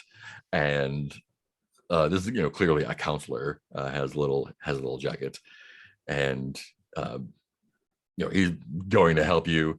The girls just skedaddle, and yeah, after a minute, he kind of like steadies you up. He's like, look, you can't be it. Why are you giving cigarettes to teenagers? Like, just barely teenagers. That was my cigarette, and they were just holding it for Yeah, me. kids don't just hold cigarettes around here. Like, we have to come through every week and pick up the butts. We know that kids come out here to smoke and do whatever kids are going to do, and they don't need adults helping them. Who are you with? Who's your kid? Jason McMillan, my brother. We got a couple Jasons, but I don't think any of them are McMillans. Maybe it's our stepdad's last name. He was the one that enrolled him. Smith. Smith, really? Mhm. Look, I'm not going to call the cops or anything, but if I see you around here, I'm going to call the cops. Yeah, I'll get out of here.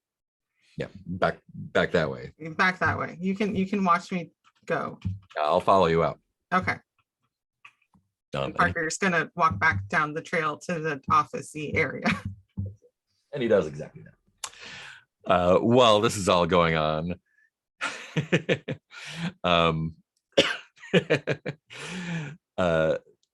other 2 are going to the office. Is that right? I'm going down to am. the lake. You're going down to the lake, right? Let's do the office first, then. Cool. So, yeah, the office is a small cabin. The door is always open. In fact, it's propped open to get the breeze through. They don't really have air conditioning. The windows are open, and the front third or so, there's a wall and a couple of desks, and cheerful late 20s, early 30s, maybe, woman is sitting at one of the desks and stands up and says, "Oh, what's happened?" That's an odd way to greet someone, don't you think? Oh, well, usually, can I help you? Yeah, my name is David. me and my wife were visiting town, and we just passed by this summer camp and thought it was like the most delightful place to send our own son next summer. We're Oh, of thinking about course. moving here, maybe, and I just wanted to maybe learn a little bit more about the place, about some of the things you have to offer. Wonderful. Well, I'm Counselor Kayleen. Nice to meet you. Um, Pleasure. so what would you like to know? How old are your kids? Um, 6? Both of them? You have twins? Yeah, yeah. We have twins come through here all the time. They're not any trouble. Of course, not our twins, not Keegan and Sarah. Not Keegan and Sarah. um, and how old were they? You said 6? Yeah, 6 years So old. they probably wouldn't be able to show up to be able to be enrolled here for a little while. But I could definitely show you around for when the time comes. We like to prep in advance. You know, we're from New York. We know the wait list for these things get Oh, crazy. really? Where in New York? Soho? Oh, New York City. Wow. Yeah. My dad's, but my uncle is from upstate in the Catskills. Just likes living in the woods. I guess I take after him, right? But so this must be a big difference from the city. Oh yeah. No, I'm actually from Deep Lake myself. The Really? wife, she was from New York. I met her when I went get my job at Enron. The company that is that still around? I don't really. Not anymore, but I really fell on my feet. I'm now a managing partner at Sluman and Sons, Oh, is that a law firm? maybe. Oh, it's like okay. We're a multilateral matrix corporation involved in a Her eyes are variety of blazing fields. over. But anyway, back to the camp. Yeah. So I can get you some enrollment paperwork that you can look over. Of course, don't bother sending it in until they're 8, 7 if they're precocious. Of course. Technically, we're not supposed to be, not allowed to. But yeah, I can get you some paperwork and then give you a little tour, and you can tell me what you're looking for. And I can tell you what we have. Wonderful. Just Great. wonderful. Awesome. Let's jump to the water, Michael.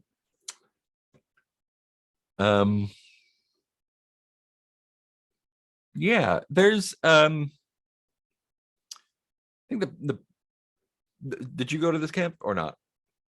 Yeah, he definitely went here. Yeah.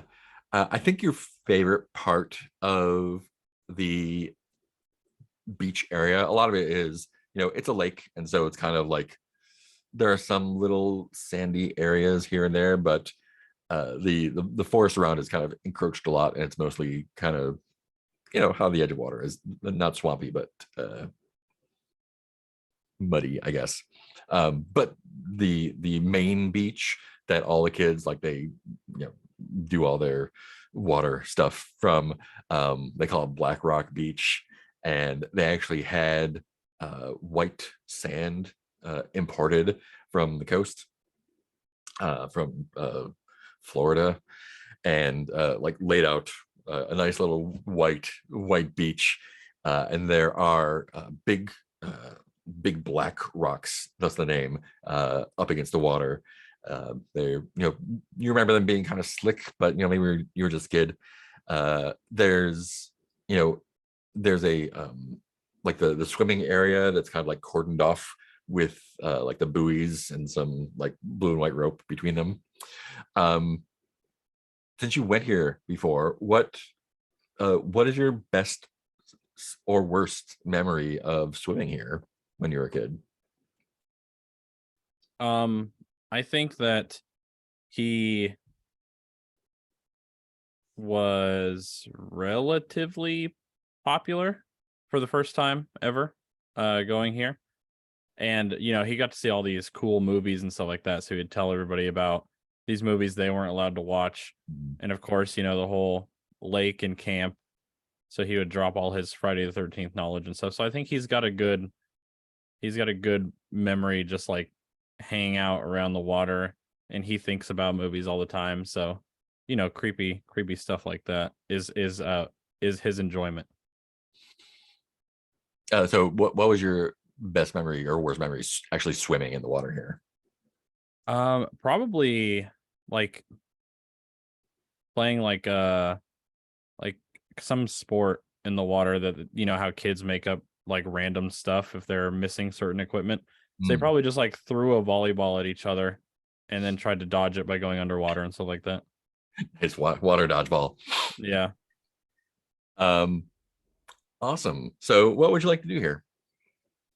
I think he would probably go down to the water. Is there like a little pier or anything like that? Yeah. Yeah, okay. So we could just like follow him down there while he walks down to like whatever, like where the all the kayaks or whatever are stored, you know, like a little shed that links to the pier. Be Yeah. nice like tracking shot over his shoulder, and then he kind of sits down at the end of the pier and you get that nice cool crane shot from the like you see the whole lake and then he's just a little speck on the edge of the lake.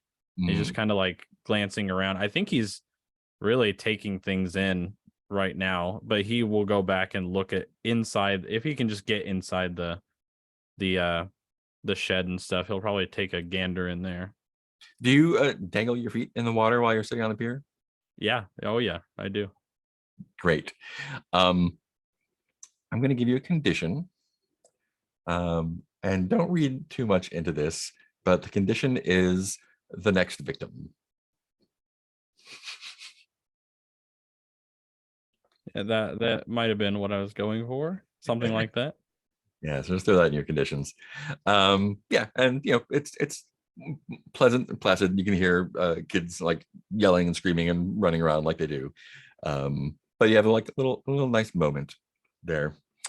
But then you go back to the boathouse, which is nearby, and there are kayaks and canoes stacked up against that. You I think you also remember like, oh yeah, there's that broken part that they keep kind of half-ass fixing. You like it's still there. Um, there's it kind of it sits by the water. It's an that building's been there for a while. They keep just like repainting it as it kind of wears out, so you can kind of see like layers of camp colored paints, like the green and gold, basically kind of showing through there. Um, I guess there's paddles and life jackets all over the place. Another paint the scene question. What indicates to you that the lax boathouse policies haven't really changed since you attended? Um so he's like rooting around and uh there's like boxes stacked up in the back, dust covered boxes. And that's where they keep like the life jackets and stuff is like way off in the back and not in front of everything. And they're also like in really poor quality. These are clearly like from way back. These aren't new, whatever up to code life jackets are. They're as old as the boathouse itself. Yeah, yeah. Cool. Since you're rooting around in there, let's get you a meddling move. See what you find. Um, feels like reason to me. Do you agree? Okay, so reason. Yeah. And if you want to bring anything in, horror mask or makeup kit, I don't know if those will help any. Just wander around in my Michael Myers mask on the kids camp, you know? Totally. 8 + 1 is 9. Ooh, that is a 9. So you do find a clue. Um, yeah, I think before we see that, I'd like to jump back to David and Kayleen touring the camp. And she is showing you all of the amenities. They've got the cabins over here. They've got the main hall here, Pinecone Hall, where we eat during the day and have dinner, and we have lots of fun activities in there. Of course, there's the beach where all the swimming activities happen. There's nature trails for walking around. It's just a good time all around. Did you have any specific questions? Yeah, we love the camp. Your amenities are great. The lake is beautiful. But I hear there's some rumors stories kind of flying around. Place reopened recently, didn't it? Yeah. Something about a disappearance. Oh, wait, it's old rumors. That's right. I mean, they did happen. There were some children lost here under the previous management, but I assure you that that was a long time ago. So whatever happened is no longer a problem. I have my own theories, but I don't think no one wants to hear them. It's I'd kind of love to. Kayleen, no. It's not really a rumor if it happened, well, of course, but yeah, we like to keep things cheerful around here. So they did happen, but they're not happening anymore, and they will not happen. We run a very, very efficient and safe camp these days. How can you be so sure? What safety protocols do you put in place? Well, modern safety protocols. We have our lifeguard on duty anytime. Anytime during the swimming times, we have the health inspectors have come by several times and given a clean bill of health all around. And yeah, we've never had any complaints. We have great ratings from all of our. Why do you ask? Is this like a are you like a secret inspector or something? Well, if I told you that, I'd have to kill you. Oh, of course. So, but seriously, if there's anything weird happening here, you have to tell me I'm an inspector. Let's go ahead and do that metal roll. I'd like to see that. This is presence, I believe. Mhm. That'll do. That is, I will roll raw here.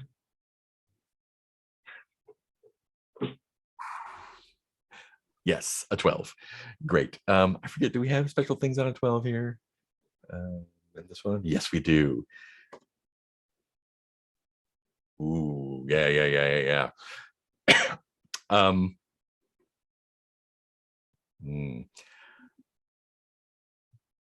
So you like weird things? I'm a little bit of a horror buff. Really? I know my way around a ghost story or two. Since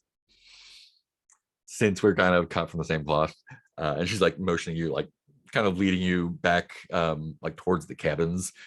It's during the day and there's not as many people around there. It's like, to tell you the truth, I kind of took this job because I'm also Friday the 13th. Do you know Friday the 13th? I love those movies, especially the first couple, but they're all great. Right, the one with Hockey Man. Well, the first one is actually the mother, but everyone loves Hockey And Man. in the second one, he doesn't have the hockey mask yet, so. But I mean, I'm sure you're so funny. Yeah, so I watched all of them a million times. This is gonna sound weird, and don't take it the wrong way. Can I show you something in my cabin? Well, I'm a married man, Kayleen, but sure. Like, don't take it the wrong way. I know. I'm just joshing you. Of course.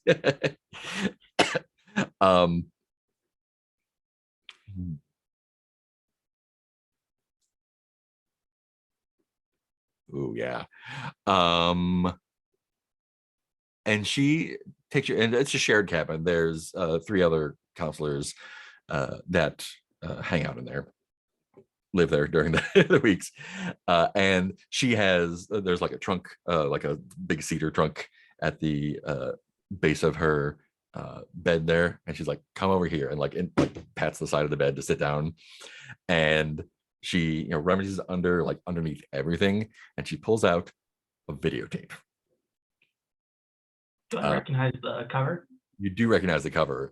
It definitely has the like circle pyramid synthwave cover of the TV Odyssey. It says, have you ever watched one of these? These are so creepy. I've never seen anything like them before. Is that a TV Odyssey tape you have there? You know about TV Odyssey? Yes, it's a TV Odyssey tape. Oh my God. I can't even watch it anymore. It's not long, but it like packs a punch. You know what I mean? Oh, I know what you mean. Oh, Hey, listen, I have some friends in town who are also pretty into TV Odyssey. Do you think Oh, we could really? borrow this and show it to them? Um, oh, can you, again, don't take this the wrong way. Like, can I, can you like leave me your phone number so I can track you down if something happens? Little ominous, but sure, 100%. I mean, you never know. And some people, Yeah. these things are collector's items. I don't know if you know about them. Like people will do anything to get their hands on these, but yeah, don't let your wife see it. Don't let your kids see it for sure. For sure. Oh my gosh. Um, yeah, you can take it. Just and she like puts her arm out and pulls a pen from out from her vest. It's like just write your phone number here, and I'll give you a call in a couple days and see what you thought. And of course, come back, fill out the paperwork. Don't send it in, of course. And what were your kids' names? That's a good question. Jason McMillan? Chase, I thought it was Keegan and Sarah. Yeah, Keegan and Sarah, of course. Yeah, somebody mentioned that other name. Do you only have the two? Well, I have a nephew who we've more or less taken as one of our own. Jason McMillan, yes. Jason McMillan, of course. Great. So yeah, give me McMillan. Great. Yeah, just and you write her phone number there. She's really thrilled to see what you think about the tape. And she goes back to the office. And as you're walking back, it's getting to be dusk. And as you're kind of walking back and the sun's going down, you hear something coming over the water. Like it's cooling down and sort of the desert wind is coming through. And you almost swear it sounds like a voice coming over the water. Maybe it's someone on the other side of the camp or the other side of the lake yelling something, but it sounds like the wind. It sounds like the wind blowing over the lake is kind of whispering. It sounds like "help me." It's just like sounds like "help me" repeated over and over again. But it's probably just someone across the lake. And that's your clue. The wind blowing over the lake whispers, "Help me." Speaking of clues, we'll turn back to Michael.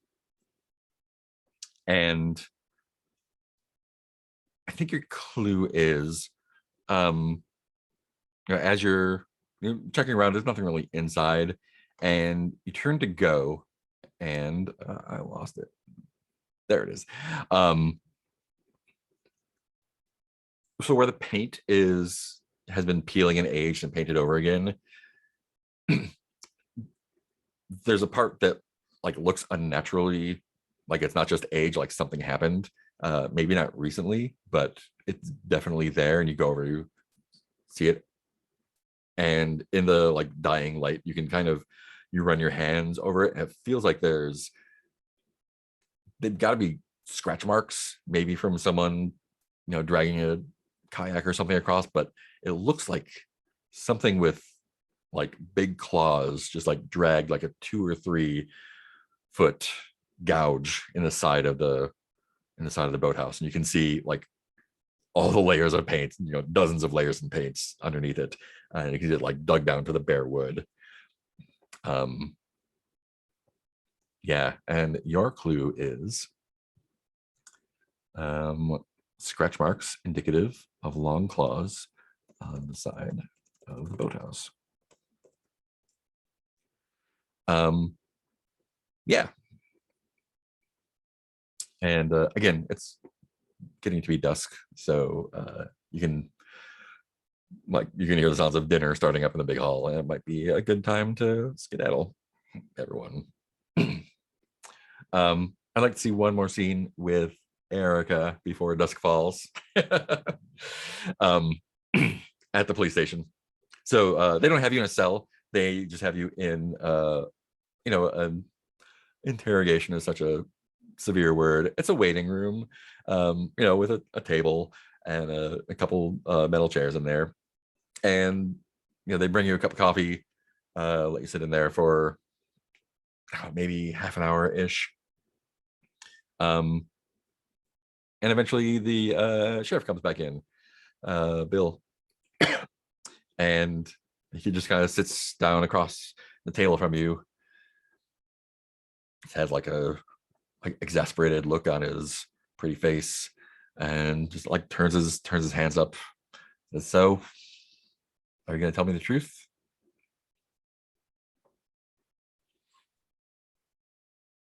Well, I mean, obviously not all of it, but everything I told you back at the diner was true. Look,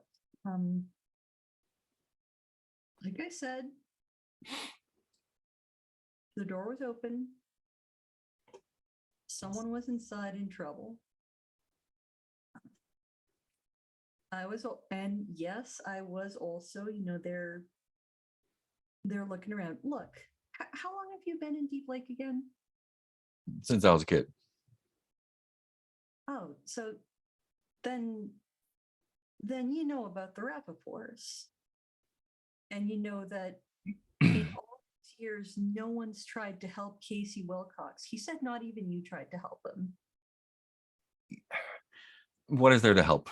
I mean, when I was real young, I grew up in La Fresca, on the other side there, but I spent a lot of time here as a youngster, and there's a lot of,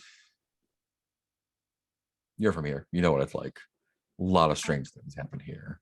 I grew up 5 blocks from where you did, okay? Like, yeah, I know it.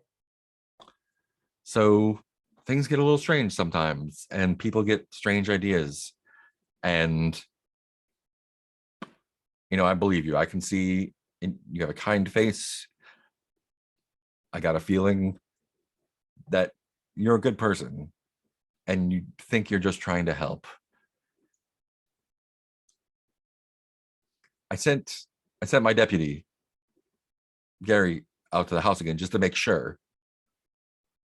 Went around the back, searched without going inside, because that would be trespassing. There's no blood. There's no sign of any fire. No sign of any entrance. The doors are locked. Nothing's changed. Is Gary still there by any chance?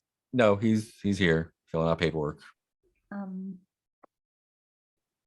When I was in there and saw something really weird and the fire started, I dropped my camcorder. It might have something on it to show you what happened. You dropped a camcorder inside the house? Yeah, I told you I went in. Okay, well, that is evidence, but I mean, that might be a reason to, I'll see what I can do. I can't enter there without a warrant. What's her name?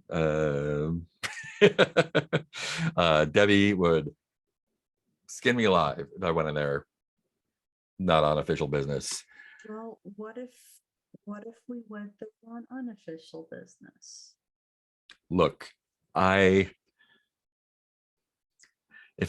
I helped out every weirdo who reported something strange here, I would be in the loony bin myself. Do you think I'm a weirdo? Yeah, a kind weirdo. Doesn't seem like you're trying to hurt anyone, and that's good. But look, as an officer of the law, I cannot enter that house by myself. And if I saw someone going in there, I would have to bring them in for trespassing.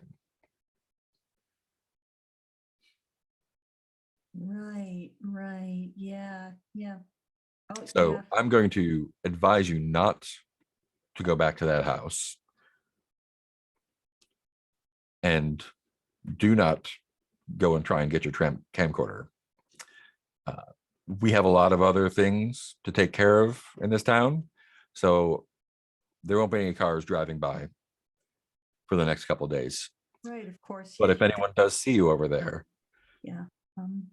it's going to be a lot less pleasant for you. And have you given him like your name and where you're staying and all that as a process in the process? I would, yeah, that would have happened. So yeah, I'm not trying to get in anyone's way. I just want to make sure that everyone stays safe. If something does happen, don't mess around. Just call it in. But I know where you and your friends are now, and we're gonna have our eye on you. Wow, I mean, like some people might take that like a threat, and maybe it is, but no, you're the first person from this town who was concerned what might happen to me. So hey, look, can I go?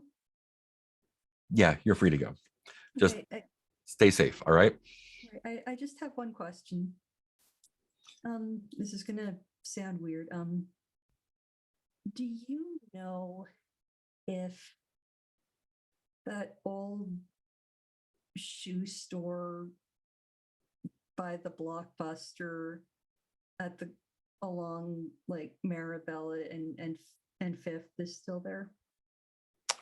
I mean, I'm sure the building's still there, but it's probably not a shoe store anymore. Right. Why would it be? But is the Blockbuster still there? I don't know.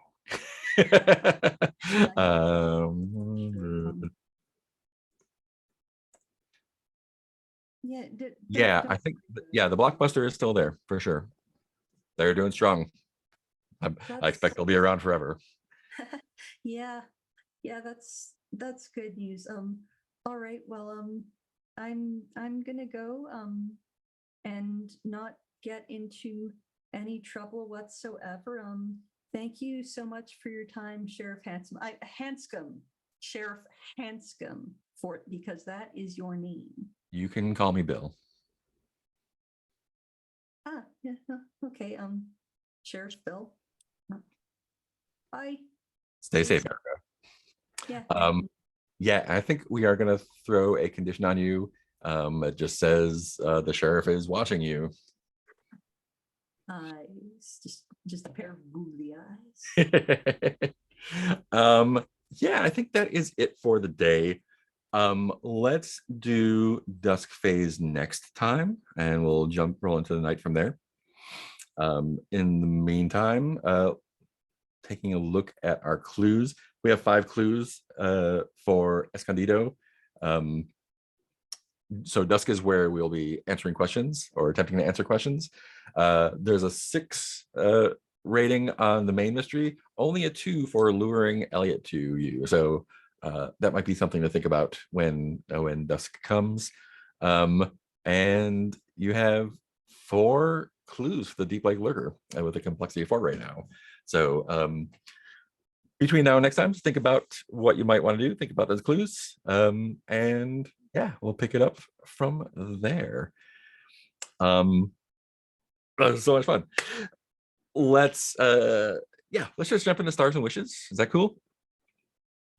Awesome. Let's do reverse character keeper order. And so we'll start with Sasha, stars and wishes.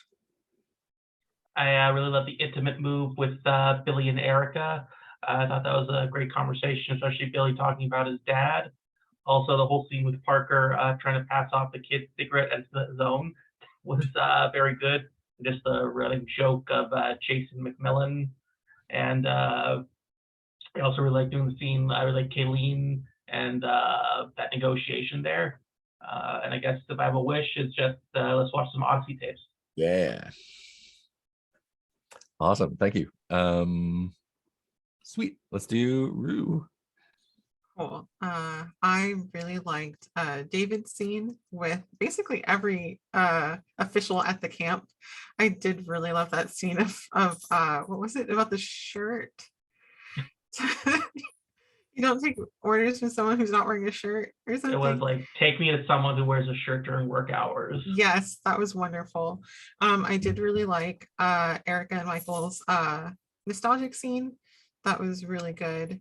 And then yeah, I think that was about everything. My wishes are, yes, I do really want to watch an Odyssey tape next time.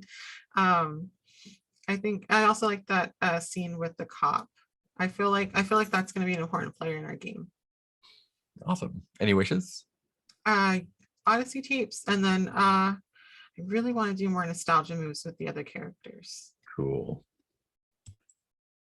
Awesome. Keeper Ellie, what do you got for us?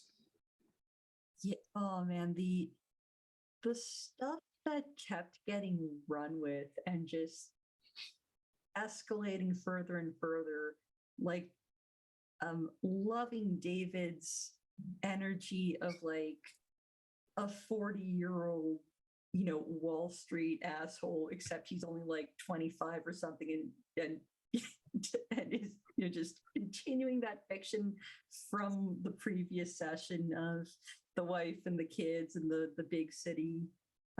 Love that. Loved Parker, just running with the kid brother. That was outstanding. There were too many good one-liners to call it, but you saw I was in stitches a lot of the time. I love the energy Billy brought to Michael, making him awkward in a completely different way from how Erica is awkward. So that there were, just two really distinct versions of. Love that. That was lots of fun. Glad that I got my my character getting arrested, because apparently this has been an unintentional tradition in any kind of long form campaign I've been in. My character does get arrested at some point, but this one got released. You weren't arrested. You were just brought in for questioning. So what we're saying is there's still hope. All right. That was really fun, that whole little bit. And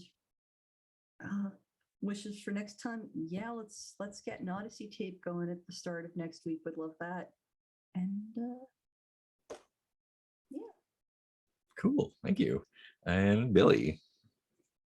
Yeah, stars for everybody. I was talking kind of in our Zoom chat while the David like attitude thing was going on, because that was funny. I was getting the same, like, I've been places and you're standing here in front of me in your swim trunks.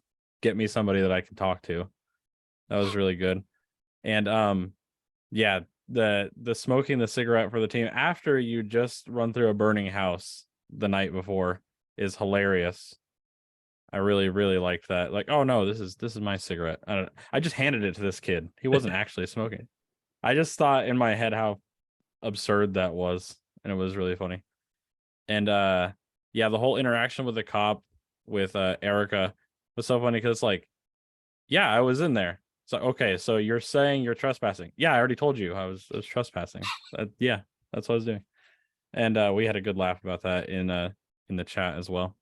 And just for GMing all the side characters, star for Mark for doing all that, because they were all really good as usual.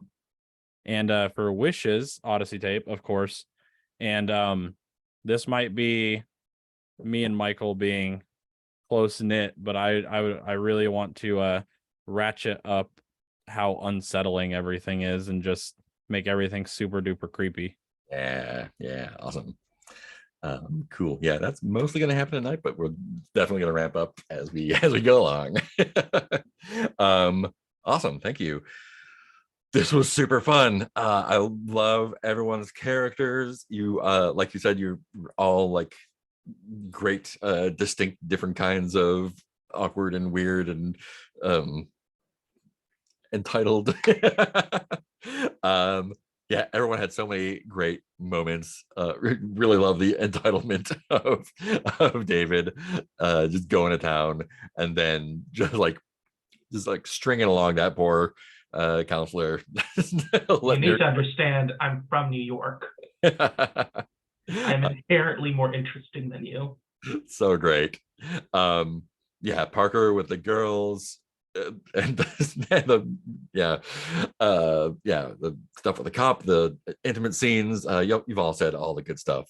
So many good. I was like so many notes that are just like, yeah, yeah, and yeah, like this shouldn't be a surprise, but like thanks for playing the game, both being here and like engaging with it in a great way. This I'm just like so excited for this entire thing. I'm glad we got to see some intimate scenes, glad we got to do some more mystery solving, or mystery clue getting, all the good stuff. Yeah, and my wishes are like just seeing more stuff. Really curious about the Odyssey tapes, so definitely look forward to that. And yeah, I think I definitely fulfill that wish of ratcheting up the creepiness for sure. I really liked playing the sheriff the way that, I mean, he is written, the sentence or two about him is written that way, but like having like a guy that's just like looking out for you, kind of like, I don't want you to get in trouble. It's like such a nice foil to like cops in general, and like a lot of other people who are kind of giving you a hard time. And it's been really fun to play all the characters, like our new quest giver at the coffee shop and the counselor and everyone. But half of it is enjoying playing the characters, and half of it is what y'all are giving me to play off of. So super double stars all around for everyone being super fun to play with. Cool. I think that's all I've got. Anything else before we say goodbye on stream? Awesome. Cool. Well, anyone who's watching, thanks for watching. Lots of hustle in the chat. Love it. And we'll see you next time.